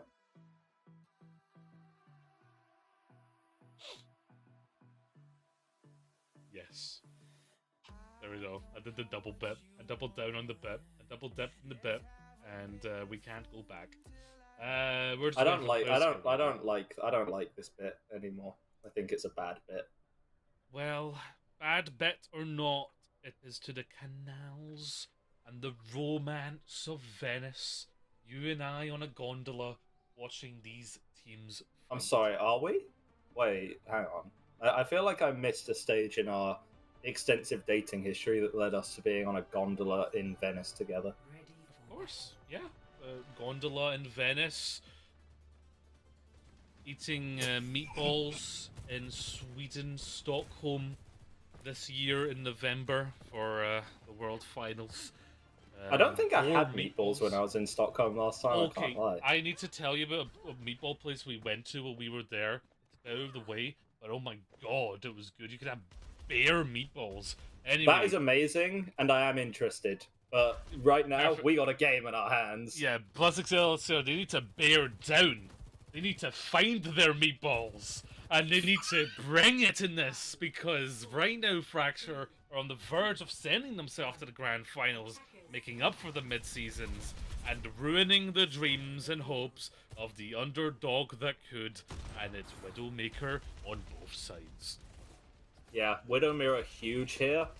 Divas as well, their job is to be multi-tools, right? Not only are they trying to keep their own Widow safe, but also keep the other Widowmaker in check. We're putting a lot of emphasis on this Widow duel, but yeah, on a big open map like this, when both teams are playing the Widow, it is such a huge matchup to consider. And Larvin is forced in this low ground, currently has the worst position, but is getting the location ping of Witty Weave. Yeah, ping's very crucial here. The Widowmakers, they don't quite know where each other are. So all about the scouting as well. That was almost ahead of a Sojourn gone. Didn't quite hit the shot. Needs to back up because the Diva's there as Neto finds them. Oh, very low HP. Sojourn Ravage scampers off on a strand of HP. Now Nade onto the Diva. Not really going to put too much threat, but does actually force the Suzu. So Suzu out of this fight. The Anthony on the other side as Tark gets hit, and so does Alvin. There's yet to be a pick, there's yet to be an elimination, but so much push has happened purely off the maneuvering and the position of the side of Bliss Excelsior. Witty Weave desperately trying to find a shot. There's the shield up, Brigida not letting anything happen. And now they're trying to go around the side, the flank. Here's the Widows. Right now, Alvin is going to get head in head. But we've had a little bit more support there as well. They can go on a massive flank here and find the supports. It's the pressure that's important too. It's not just about hitting the shots, as Seraphim's crossbow actually got eaten there as well. And finally the defense able to send the attack backwards. Yeah, nice little fadeaway there from Witty Weave at the end. And both of these Widows so desperate to break the stalemate. They had the same idea. It really did just come down to a raw mechanical matchup. And in that one moment, Witty Weave got the better of Larvin, was able to flank around, hold Bliss Excelsior's momentum for just a minute. But credit to DYS for taking so much space just immediately off the rip. Sorry, Bliss Excelsior. Seraphim looking for a send. If they could get them out, then the Nano is down. Send under so much pressure. Amberber lost her mech, but is going to bomb to get it back. Nepu being very aggressive, but that's a Nano on Ravage, who's got the overclock and is hitting the shots. And DYS Fracture are able to overcome the fact that Seraphim has found their backline, and Ravage with the perfect play. Seraphim being a moth as per usual, being a real nuisance to the backline of DYS Fracture, but didn't matter, Nano got off. Arnie, you don't need to do anything more than that. Now these ults are mirrored, but remember, this still favors the defenders, right? Just the threat of Widow picking you off on the defensive side means that, you know, Larvin can't really do anything, is just going to be completely neutralized here. So good discipline on that ult from Witty Weave. A small thing, but really does matter in these Widow head-to-heads. Nice anti from downtown, but a little too much distance to get anything, and Nepu just explodes. Yeah, Nepu was going in while Tark was repositioning and didn't have sight lines, a miscommunication between the front and the back line in the last 30 seconds. Seraphim finding Ravage. You need that right now, but the Kitsune rush Leaky is ready, and that's going to cause issue. We need to see an elimination from Bliss Excelsior. We need to see something extra. They've got both support ultimates here, so they really need to be on their A game. Ikman has been hit by an anti-nade, needs to be careful. Nano is there onto the D.Va. Wave immediately going to go down, but without Tark, they need to be very quick and finish this fight off. Nepu tries to deal with Ravage, but can't quite get it. Ikman has fallen, no supports from Bliss Excelsior, and Fracture have done a very good thing here and not let them get to second point. And what did I say, Hector? What did I say I felt might happen? A full hold. And that's happened. Nepu, unfortunately, you are a multi-tool as D.Va, right? And because of that, you can be of several minds. And you could see it in Nepu's eyes, in a fight as broken down, chaotic as that, had no idea what to do. You had your break fall low and you matrix for a bit, but then you see a soldier in distance, you think, I can get that kill, but then like they start getting pocketed by their own supports, and then like you turn around but your brig's already dead, and then the soldier's made distance and is full health, and there's no one else in your immediate vicinity, so you just kind of, you know, shoot the D.Va in front of you who's being fully pocketed now, and it's like things happen so quickly in Overwatch, and you need to know what your win condition is at all times, right? And the issue is that that can change so quickly. Sometimes it's going to be, we need to keep our brig alive at all costs. Sometimes it's going to be, their soldiers overstepped. We need to see them. Sometimes it is going to be as simple as, I just need to sit on cart and live for as long as I can, right? It's a really difficult judgment call to make, but I think DYS Fracture, in this point, they were able to consistently make it better than Bliss Excelsior were. Yeah, and what's important to know is it doesn't matter how far the car gets on first point if it doesn't reach the checkpoint. And Fracture were very smart about that. They did not overplay their hand. They did not overextend. They knew the distance they had to play with, and they were consistent. Oh ho ho ho! Seraphim's head was very close to being blown clean off her shoulders here, as they have Witty teeing off here, just looking for something. Low ground angle at the moment. Looking to help out on the flank here with the Tracer. Needs to be careful they don't get too pulled up on. Of course, the carry is there. They keep being very good to keep them alive. Ikman is the first to fall, and I feel many are to come. Larvin trying to turn it around, but Ravage has found Seraphim, and now we need to be thinking, are we in this fight or are we out? Witty will go down as they go a little bit too aggressive onto a Sojourn. Going on to an Ana like that is brave, because Ravage was right there. We cannot have any staggers here for Bliss Excelsior. They need to back up. This is the danger of not having a counter Widow, right? Because when there's this much open space, the only thing that can deal with a Widow effectively, oftentimes, is another Widowmaker. You know, Wittyweave is going to be threatened a bit by Seraphim, threatened a bit by Larvin, but is ultimately going to have the edge in all of these duels. Tark is gone, but Leaky is down as well. Support's traded for both of these sides. Good trade with the boosters, but it's still in danger territory for the defense here, as the cart is on the verge of being captured. Seraphim getting Ravaged is a lot of pressure off the backs of the X. But now if this Nano, they're going to have to really be careful who they position on point here. Nepu's going to be feeling a lot of hurt. The bomb ready as well. You can see Hamburger be able to remech themselves against this overclock to burst down the mech. Ikman falls to the bomb. Larvin, thank God, is able to find Hamburger, and that'll be a very crucial pick to push back this initial push. Oh my God, I thought Brig died to that, and it was all over here, but by the skin of their teeth, Bliss Excelsior are going to hold on here just for a moment.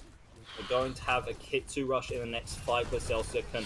I mean, we were talking about win conditions, right? They can just keep the Nano on their D.Va and keep them on the point, and they're going to be a hard to dislodge target. May not even need to. Seraphim has found her mark early.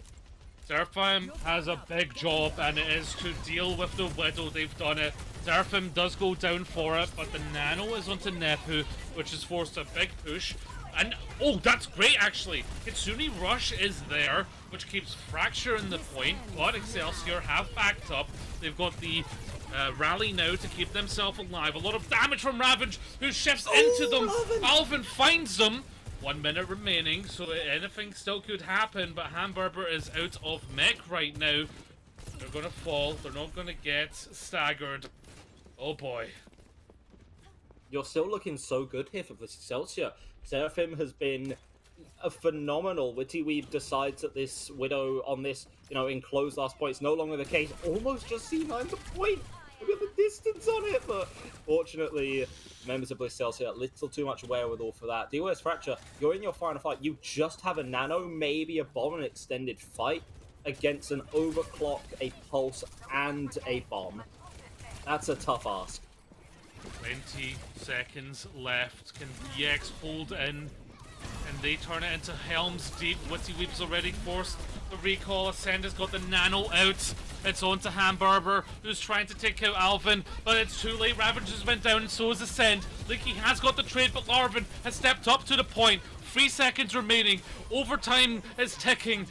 BX have held on by strings and a strand. They've turned it into Helm's Deep.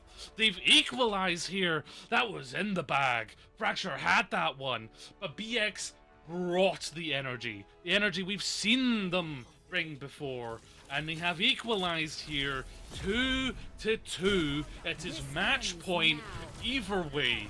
An outstanding performance on the defense there on both teams. But BX just about edged out the win. Woo! Ravenger's play of the game there, but Seraphim was the absolute MVP. Like, it was done. It was done in the first 2 minutes until Seraphim, out of the last minute, just gets the pick on the enemy Widow, is able to stabilize, is able to get through onto the backline, stop all of the pressure being surmounted onto the enemy team. Oh my god. Wow. Jesus Christ. But yeah, Seraphim, the absolute GOAT there.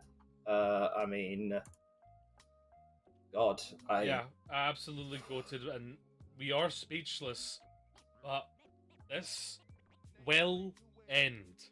The next map will finish this series, and it's going to happen after a quick break. So very quickly, get some new water, whatever you need to do, but the next map after this break is the conclusion to who will go to the grand finals. We'll be right back, folks.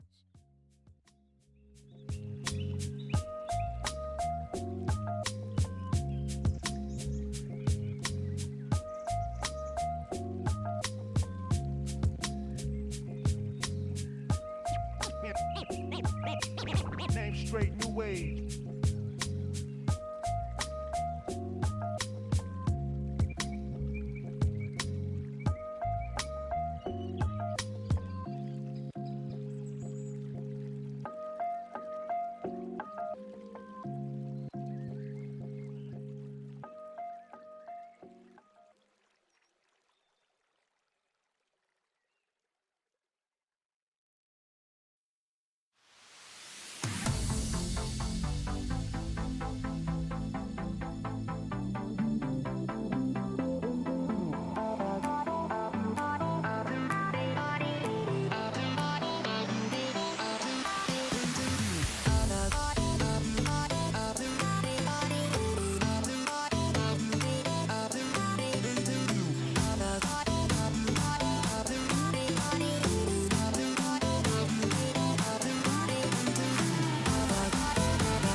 match point both ways. It is time to decide the team that has it in them.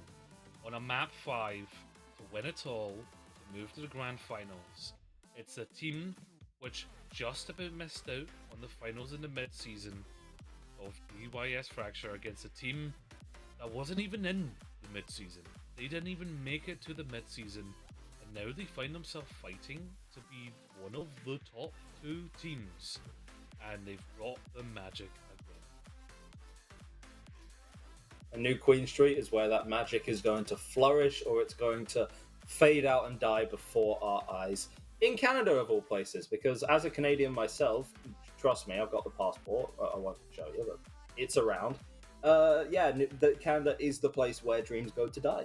So it would be fitting if it were to happen. But as a fan, I kind of want to keep seeing this Bliss Excelsior miracle run. I really do. But DYS Fracture, hey, if they win today, they have more than proven it, right? So I would be more than glad to see that as well.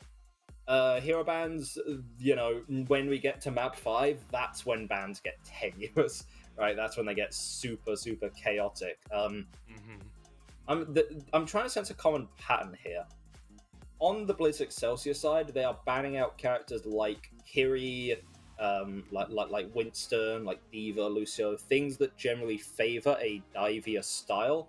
DYS Fracture, in the meantime, yes, they have a Tracer ban, but also a Brig and a Sojourn and an Ashe. Slower characters, more methodical characters in a sense, right? So that's the main distinction of styles that maybe we're like seeing. Bliss Excelsior want to play slower, DYS Fracture want to play faster. Which of those is more correct? Inherently, neither. It's very map dependent, it's very team dependent as well. GM tier, as you've said, you have quite a bit of a leeway to get away with your comfort picks, but what is interesting to me is that Bliss Excelsior are going to get first ban here, and I really think that on push they want to protect the hazard pick as much as possible. So I am ready for them to see,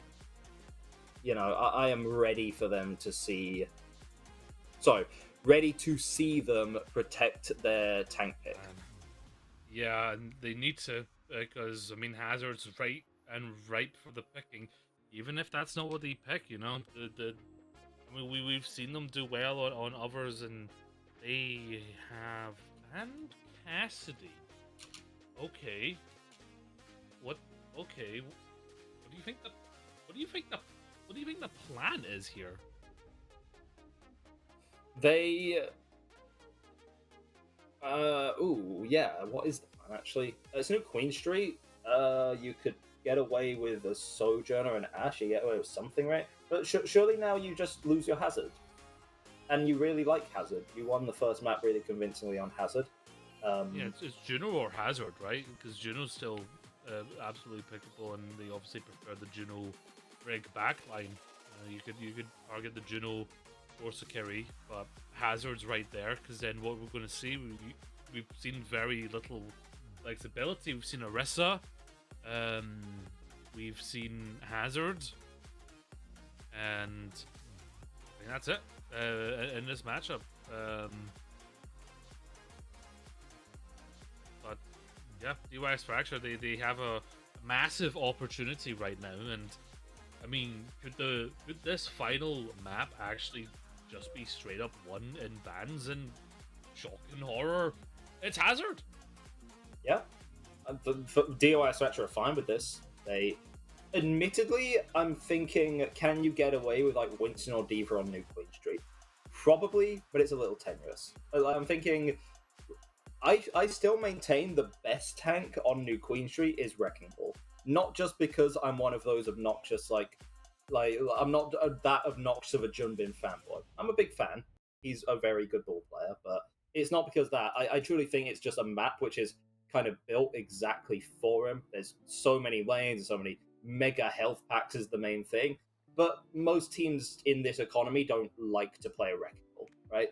I'm thinking short of that, Hazard is still really good, because you have that flexibility. The dive brawl hybrid is kind of perfect.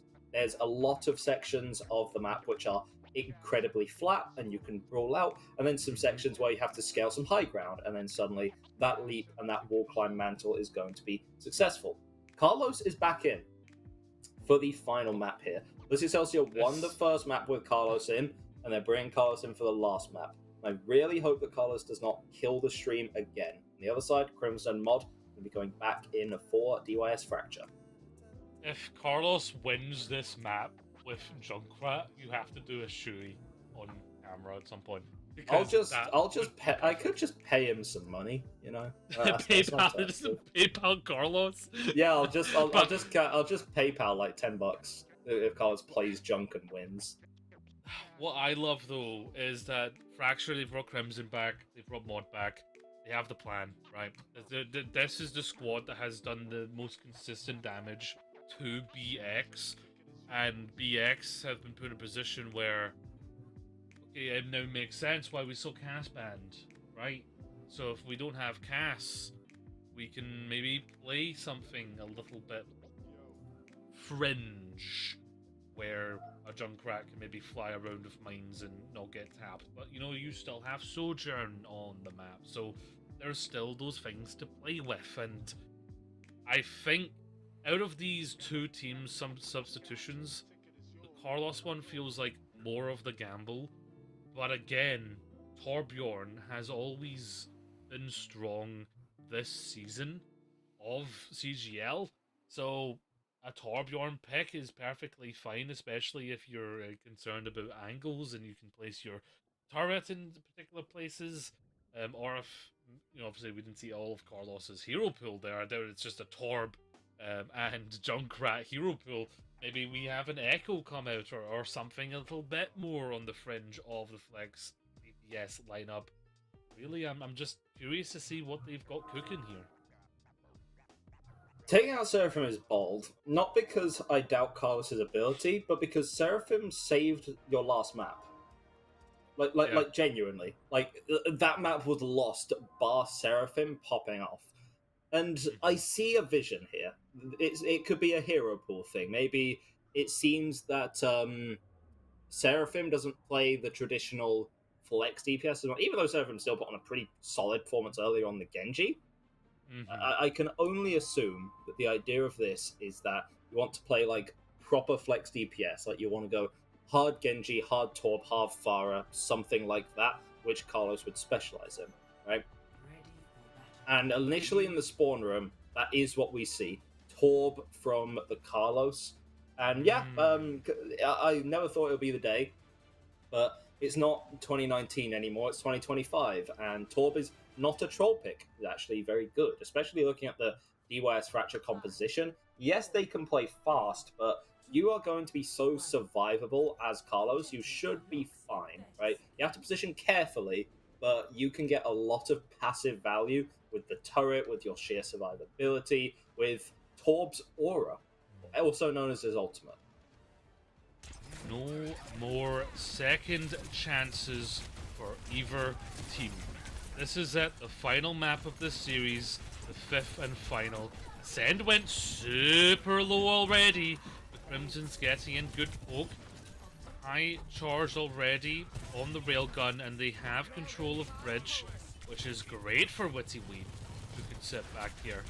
Very slow crawl onto the bridge there by Nepu, who's taking heavy damage when doing so. Meanwhile, they are very much not able to get any space here. They're just losing space left, right, and center. The DPS of Fracture have so much to play with, and that bot is pushing a dangerously high amount right now. We need to see some action from Bliss Excelsior, but they don't really have the ability to push into Mod, who's got the fists and does not care if there is a Diva Matrix. Right now, in this matchup, I don't see the Diva vision, right? I could be corrected on that because Mod is falling lower and lower. It is going to end up back in the waiting arms of everyone else, those supports on the team. Larvin and Witty Weeb go blow for blow on the high ground, but they both back off to retreat and lick their wounds. Finally, they've got a little bit of control here, especially on that central bridge. If they're looking to try and quit that space because they can't play the brawl game. Going low is Crimson, needs to go back to the support, but there is no support in Excelsior as Tark is taken out. Just Ikbin now going to be the healing point. the center. Nepu's gonna lose their mech, and you gotta imagine there has to be a swap here by Nepu. Yeah, this D.Va just can't do it. You're playing too much in the front line. D.Va has never excelled at that. You're often stuck in the Ram's face, and yeah, you're going to be over to a Ram of your own. But you do lose the forward spawns. This is a big problem. We have seen comebacks on New Queen Street before. It's not impossible, but it's not high on the list of push maps where a comeback is particularly viable. And both of these teams are going to have basically everything in the kitchen sink to work with, -1 Nepu ult. But now you've taken Crimson out. There's no blade. Okay. So you just have to run away. Yeah, and I mean, they've got the movement to do so. They've got the forward spawn. Fracture have played this really well so far, where they understand that they can't over-engage, that they have to play it bit by bit. They've done really well so far. Alvin is under a lot of pressure and stays alive by the good graces of their support and the fact that Crimson didn't quite get off what they wanted. And suddenly this is a very crucial fight right now as Alvin finishes it up there. High pressure situations can make players act out, and that's exactly what I think Crimson did. You drop to 70 HP and you pull a blade alone in the backline without any support from the rest of your team. That is nothing other than a mistake. And yes, it's a small one, it's an understandable one, but in finals like this, you can't afford to make mistakes like that. You can't afford to just have your Ram fall over before the fight's even begun. Yeah, that is the difference between going a little bit too far, letting the excitement take over you, and knowing your distance. To be fair, Alvin's gotten some trades, but it's Fracture that are still in the lead. They can push this forward and threaten to unlock their forward spawn again. Yeah, like, if you can just ping-pong between getting forward spawn going back to middle, you're just fine here. DYS Fracture, they don't need to be exceptional, they just need to be decent. Bliss Excelsior have to be perfect and nothing but. Fortunately, one of the perfect ults in the game, Orbital Ray. Not maybe from like a balance perspective, but from a can I win a fight with it perspective, generally going to be pretty reliable.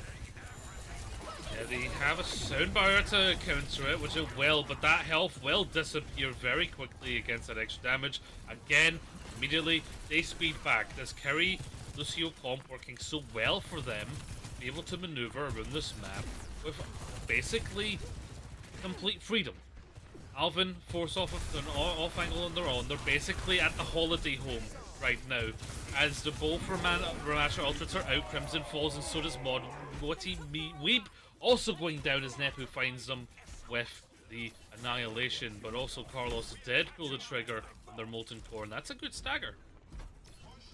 Yeah, Sendy is going to get split spawn from the rest of the team. She'll be able to swift step back, so it's not going to be as bad as stagger, but forward spawns are still going to go over to Bliss Excelsior here. They are on the precipice of turning this right now. DYS Fracture, their comp is all about spikes. If you can't get a kill during that spike, then you have a big problem. Oh! Talk about a spike! That's exactly what Alvin needs to do, find eliminations like that at the start of the fight and pushing the issue. Look how confident Alvin is right now in their ability to be able to press this issue. They forced them to Kitsune Rush so far back, but they're still in the fight because they have the numbers. May has come out from Crimson. Crimson has been forced off of this Genji and doesn't quite know where to go. Lots of damage being going on to the front line now. Witty Weep has a chance. Pull the trigger on this full charge overclock and then get the ultimate off. That's what they're going to do! But Alvin just about finds them! Witty Weep is going to fall! The rally keeps Ikpin just about alive. Keeps Tark in the fight as well, who has the Orbital Ray. Fracture are in absolute abyss right now. No. This is not how Bliss Excelsior wrote this up. Not at all. Tarkline is going to come out with the Orbital Ray, and that has to be your saving grace, your ace in the hole here, because it can't end like this. Surely it can't for Bliss Excelsior and their miracle run. That's a big beat there from the defense of Fracture to push out, but they have not found anyone with the aggressive nature of it. Now the beam of Bliss Excelsior is completely free and they're on the verge of victory. They can feel it right now. Carlos just about gets the help from the side. Nepu finds Witty Weep. Ascend is down. Bliss Excelsior, have they just about done it again? They've climbed the beanstalk and defeated the giant. Who could have seen this coming? The Bliss Excelsior are in the grand finals. They have done it again. And it was not just a one-time miracle.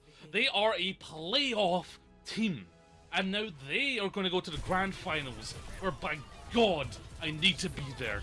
I need to be there. I will pay to cast that match, because I need to be there to see if this Bliss Excelsior run can get the free-peat that they need. Oh my God. But they don't just deserve to be here. They are the tournament right now. They have made the playoffs. They have battled through all this way. Bliss Excelsior went from being the most usual, boring, regular season team. I think I lagged out for a second. I'm back now. Okay, good. Okay. The most boring regular season team that I've ever seen to being possible championship contenders. What? How does that happen? And these are the same players. Wow. They're the same players and the same team. It's not like they signed some DPS prodigy to play Roadhog and Zarya for them, you know? Yeah. Oh my God. Wow. Outstanding. Outstanding. And how good is it, Egdor, that Carlos was there for the victory in the end? And we will get to talk to Carlos. And we will get to ask face to face if Carlos DDoSed us. But DYS Fracture, unfortunately, fall victim to the same situation that happened in the mid-season. Taken out by a Bliss Org team right before a Kanedos Grand Finals. It's happened again, but they fought well. They beat Marauders, but they could not stop the Bliss Org. We'll be right back after a short break to talk to one of our winning players.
Rocky Balboa, David versus Goliath, stories that we know very well.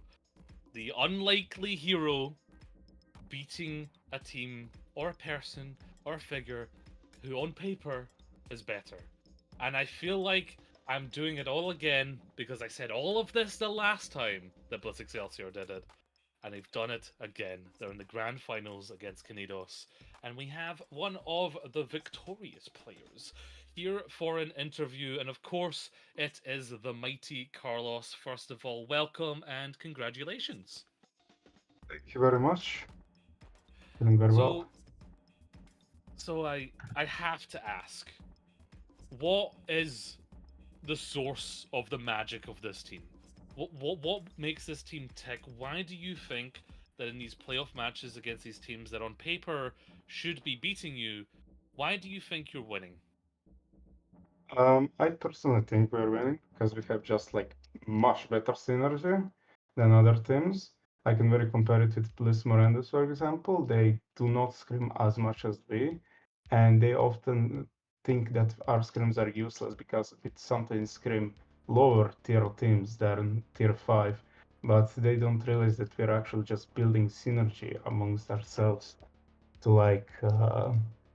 oh, like yeah, to be able to play correctly and to play our individual skills. And also we do queue with each other, comp, to also build up that synergy. So I think the main factor is that we have better synergy than other teams. Yeah, Yeah. synergy is everything in Overwatch, right? And it seems that you guys have been grinding out, practicing a lot. If I get some insight into this, because in the regular season, it wasn't a spectacular time for your team. I think we can all accept that. What has specifically changed in the team? Because it's still the same players, it's still the same unit, always has been. Is it just you've scrimmed more, or is there anything more to it than that, which is why you are now a full-fledged championship contender? I don't. I mean, screaming more is definitely a major part, but I think we individually got better, individually understand better, our heroes, and individually understand better the meta. Because before we used to just like run broad and plain and simple things that we saw pro players run, and now we just run similar to that, but playing a little bit more off the meta also because that's what we are more comfortable with, and it seems to be working. So I think yeah, that's also a really big factor. And now that you have made it so far in the tournament, I just have to say, what are your expectations? You know, at the start of this tournament, a lot of teams would have been kind of overlooking you, thinking, all right, well, there's nothing that needs to be done about this. And now you could be winning. Is that the expectation? Is that the end game, that this team is going to win the Masters? Sorry, not the Masters. I won't insult you like that. The GM tier. I mean, we definitely have the potential to win it all. I honestly, I didn't think we were gonna get this far because, as you said, we had a really rough regular season. But now that we are here, I think we have a really good chance to win. But it's can I'm not gonna try to pronounce their name. But Canadians. they're a good team. Yeah, they're a good team. I saw them play. I watched few of their streams and VODs. They also have a really good synergy with each other, and it's gonna be a rough time beating them. But I think if we lock in, manage it, and stay calm, we can do it definitely. Definitely. I mean, the magic has been brought twice. All we ask for is a third time to cast the spell. But as a final question here, I suppose a little bit more of a technical one. We see, you and Seraphim kind of swapped out. That's really the only kind of like main substitutions that you guys make or have made as a team. Is it more so because of like hero pools, or is it play styles? What's the core difference between like Carlos in the team and Seraphim in the team? The difference is I'm bringing a new taste to the compositions we run, because if you're on the other team, you're definitely gonna expect, like, you're definitely gonna know, okay, they're playing Tracer, Soldier, they're playing Soldier Widow, they're playing Tracer Widow, things like that you expect, and you are trained and know what to do into it. But when you bring something like a Torbjörn on a Junkrat, it can get pretty messy, and it can get like teams to have difficult times adapting to it, which has been proved today to be working. But I also think the mix of hero pools is really good for map specifics, because you cannot really put me in, for example, Havana, when double Hiscan would be much better. Hmm. Yeah, that makes sense. Well, I hope to see both you yourself and Surf and the rest of the team in the grand finals. Like I said during the cast, I will pay Headrammer to be there for that cast. But as a final thing, do you have any shout outs or call outs or anyone you'd like to mention on stream? I want to shout out to my whole team for today. They played out of their minds. Nepu, Tarkailan, Igbin, Seraphin, Larvel Alvin, they all played fantastically today. I really think they can play it also in the finals. And yeah, last message is don't underestimate my Junkrat again, Edgar. I love it. Could you show me how many? Could you point to the number of fights that you won on Junkrat? One. Well, Yeah. multiple actual last season if you inform yourself. Okay. I'm uninformed, guys. Sorry about that, but yeah, no. Congratulations, Carlos. You played spectacularly. The team played spectacularly. You can go celebrate with the rest of your team. Thank you, will do. And bye. Bye bye. Thank you so much. Yeah. Well, that teaches me, huh? Yeah, that's you've been taught. You need to educate yourself, but I think the rest of the teams in this division needed to educate themselves about Bliss Excelsior, because, I mean, I can't blame any team going up against Bliss Excelsior, seeing the history that they had in the roster against the roster of these teams, and thinking, yeah, okay, we can be Excelsior, then we have to face Kanados, or yeah, okay, we can be Excelsior Marauders, well, Bliss Marauders, and then we can be Excelsior, get to the finals. No, you cannot overlook this team. They have made that clear. They have turned it around, and at this point, are they the underdogs anymore? I don't think so. I think they've earned not being underdogs. They've just earned being a good team. They have earned it not through talent but skill. They've honed their skill individually, but as Carlos said, like, they are scrimming together, they play comp together. Clearly, they're friends, right? And I'm not saying that like other teams aren't friends, but that is going to help, right? When you have that camaraderie, it's always going to help you so much more, and that's part of the magic that puts Bliss Excelsior together.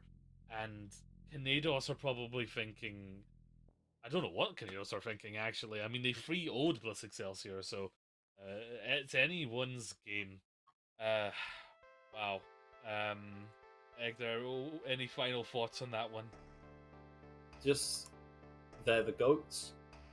They might just be the GOATs. I don't know what to say. I want to see. I mean, like, I've followed them now through this tournament, so I have to feel attached to Bliss Excelsior now, right? Mm-hmm. But they're going to be going up against Kanados, and that is a big ask for any team, right? Yeah. So I guess we'll just see how it gets played out, because those finals will be happening relatively soon, I believe. So make sure to stick around. Make sure to keep watching CGL, tuning in every day for more, dare I say, banger matchups like this one. Because this was a banger, a giga banger. Some would say a turbo banger. Turbo giga banger for sure. It is also the only CGL game for today, so there's no schedule to talk about for EU or even NA. But it's time to keep your eyes open for the future. The next scheduled game right now is an EU game. I believe it is us covering it as well. It is 0907 versus Falcons of Paul, and Moths versus Bum FC. I believe we're covering Moths versus Bum FC. We'll get to see some Wrecking Ball, Hector, so that's going to be fun.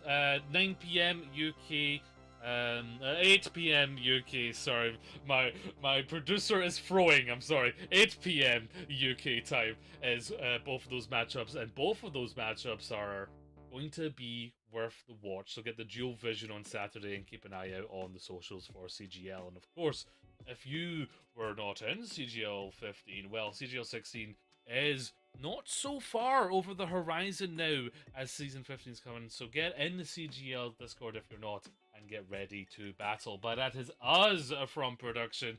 Thank you to Time to Produce and Cry for running production. Thank you for Spec, who was there also. And thank you, Hector, for joining me on this wonderful cast. My name has been Gio, and don't forget to laugh loud and love yourself, folks. Good night.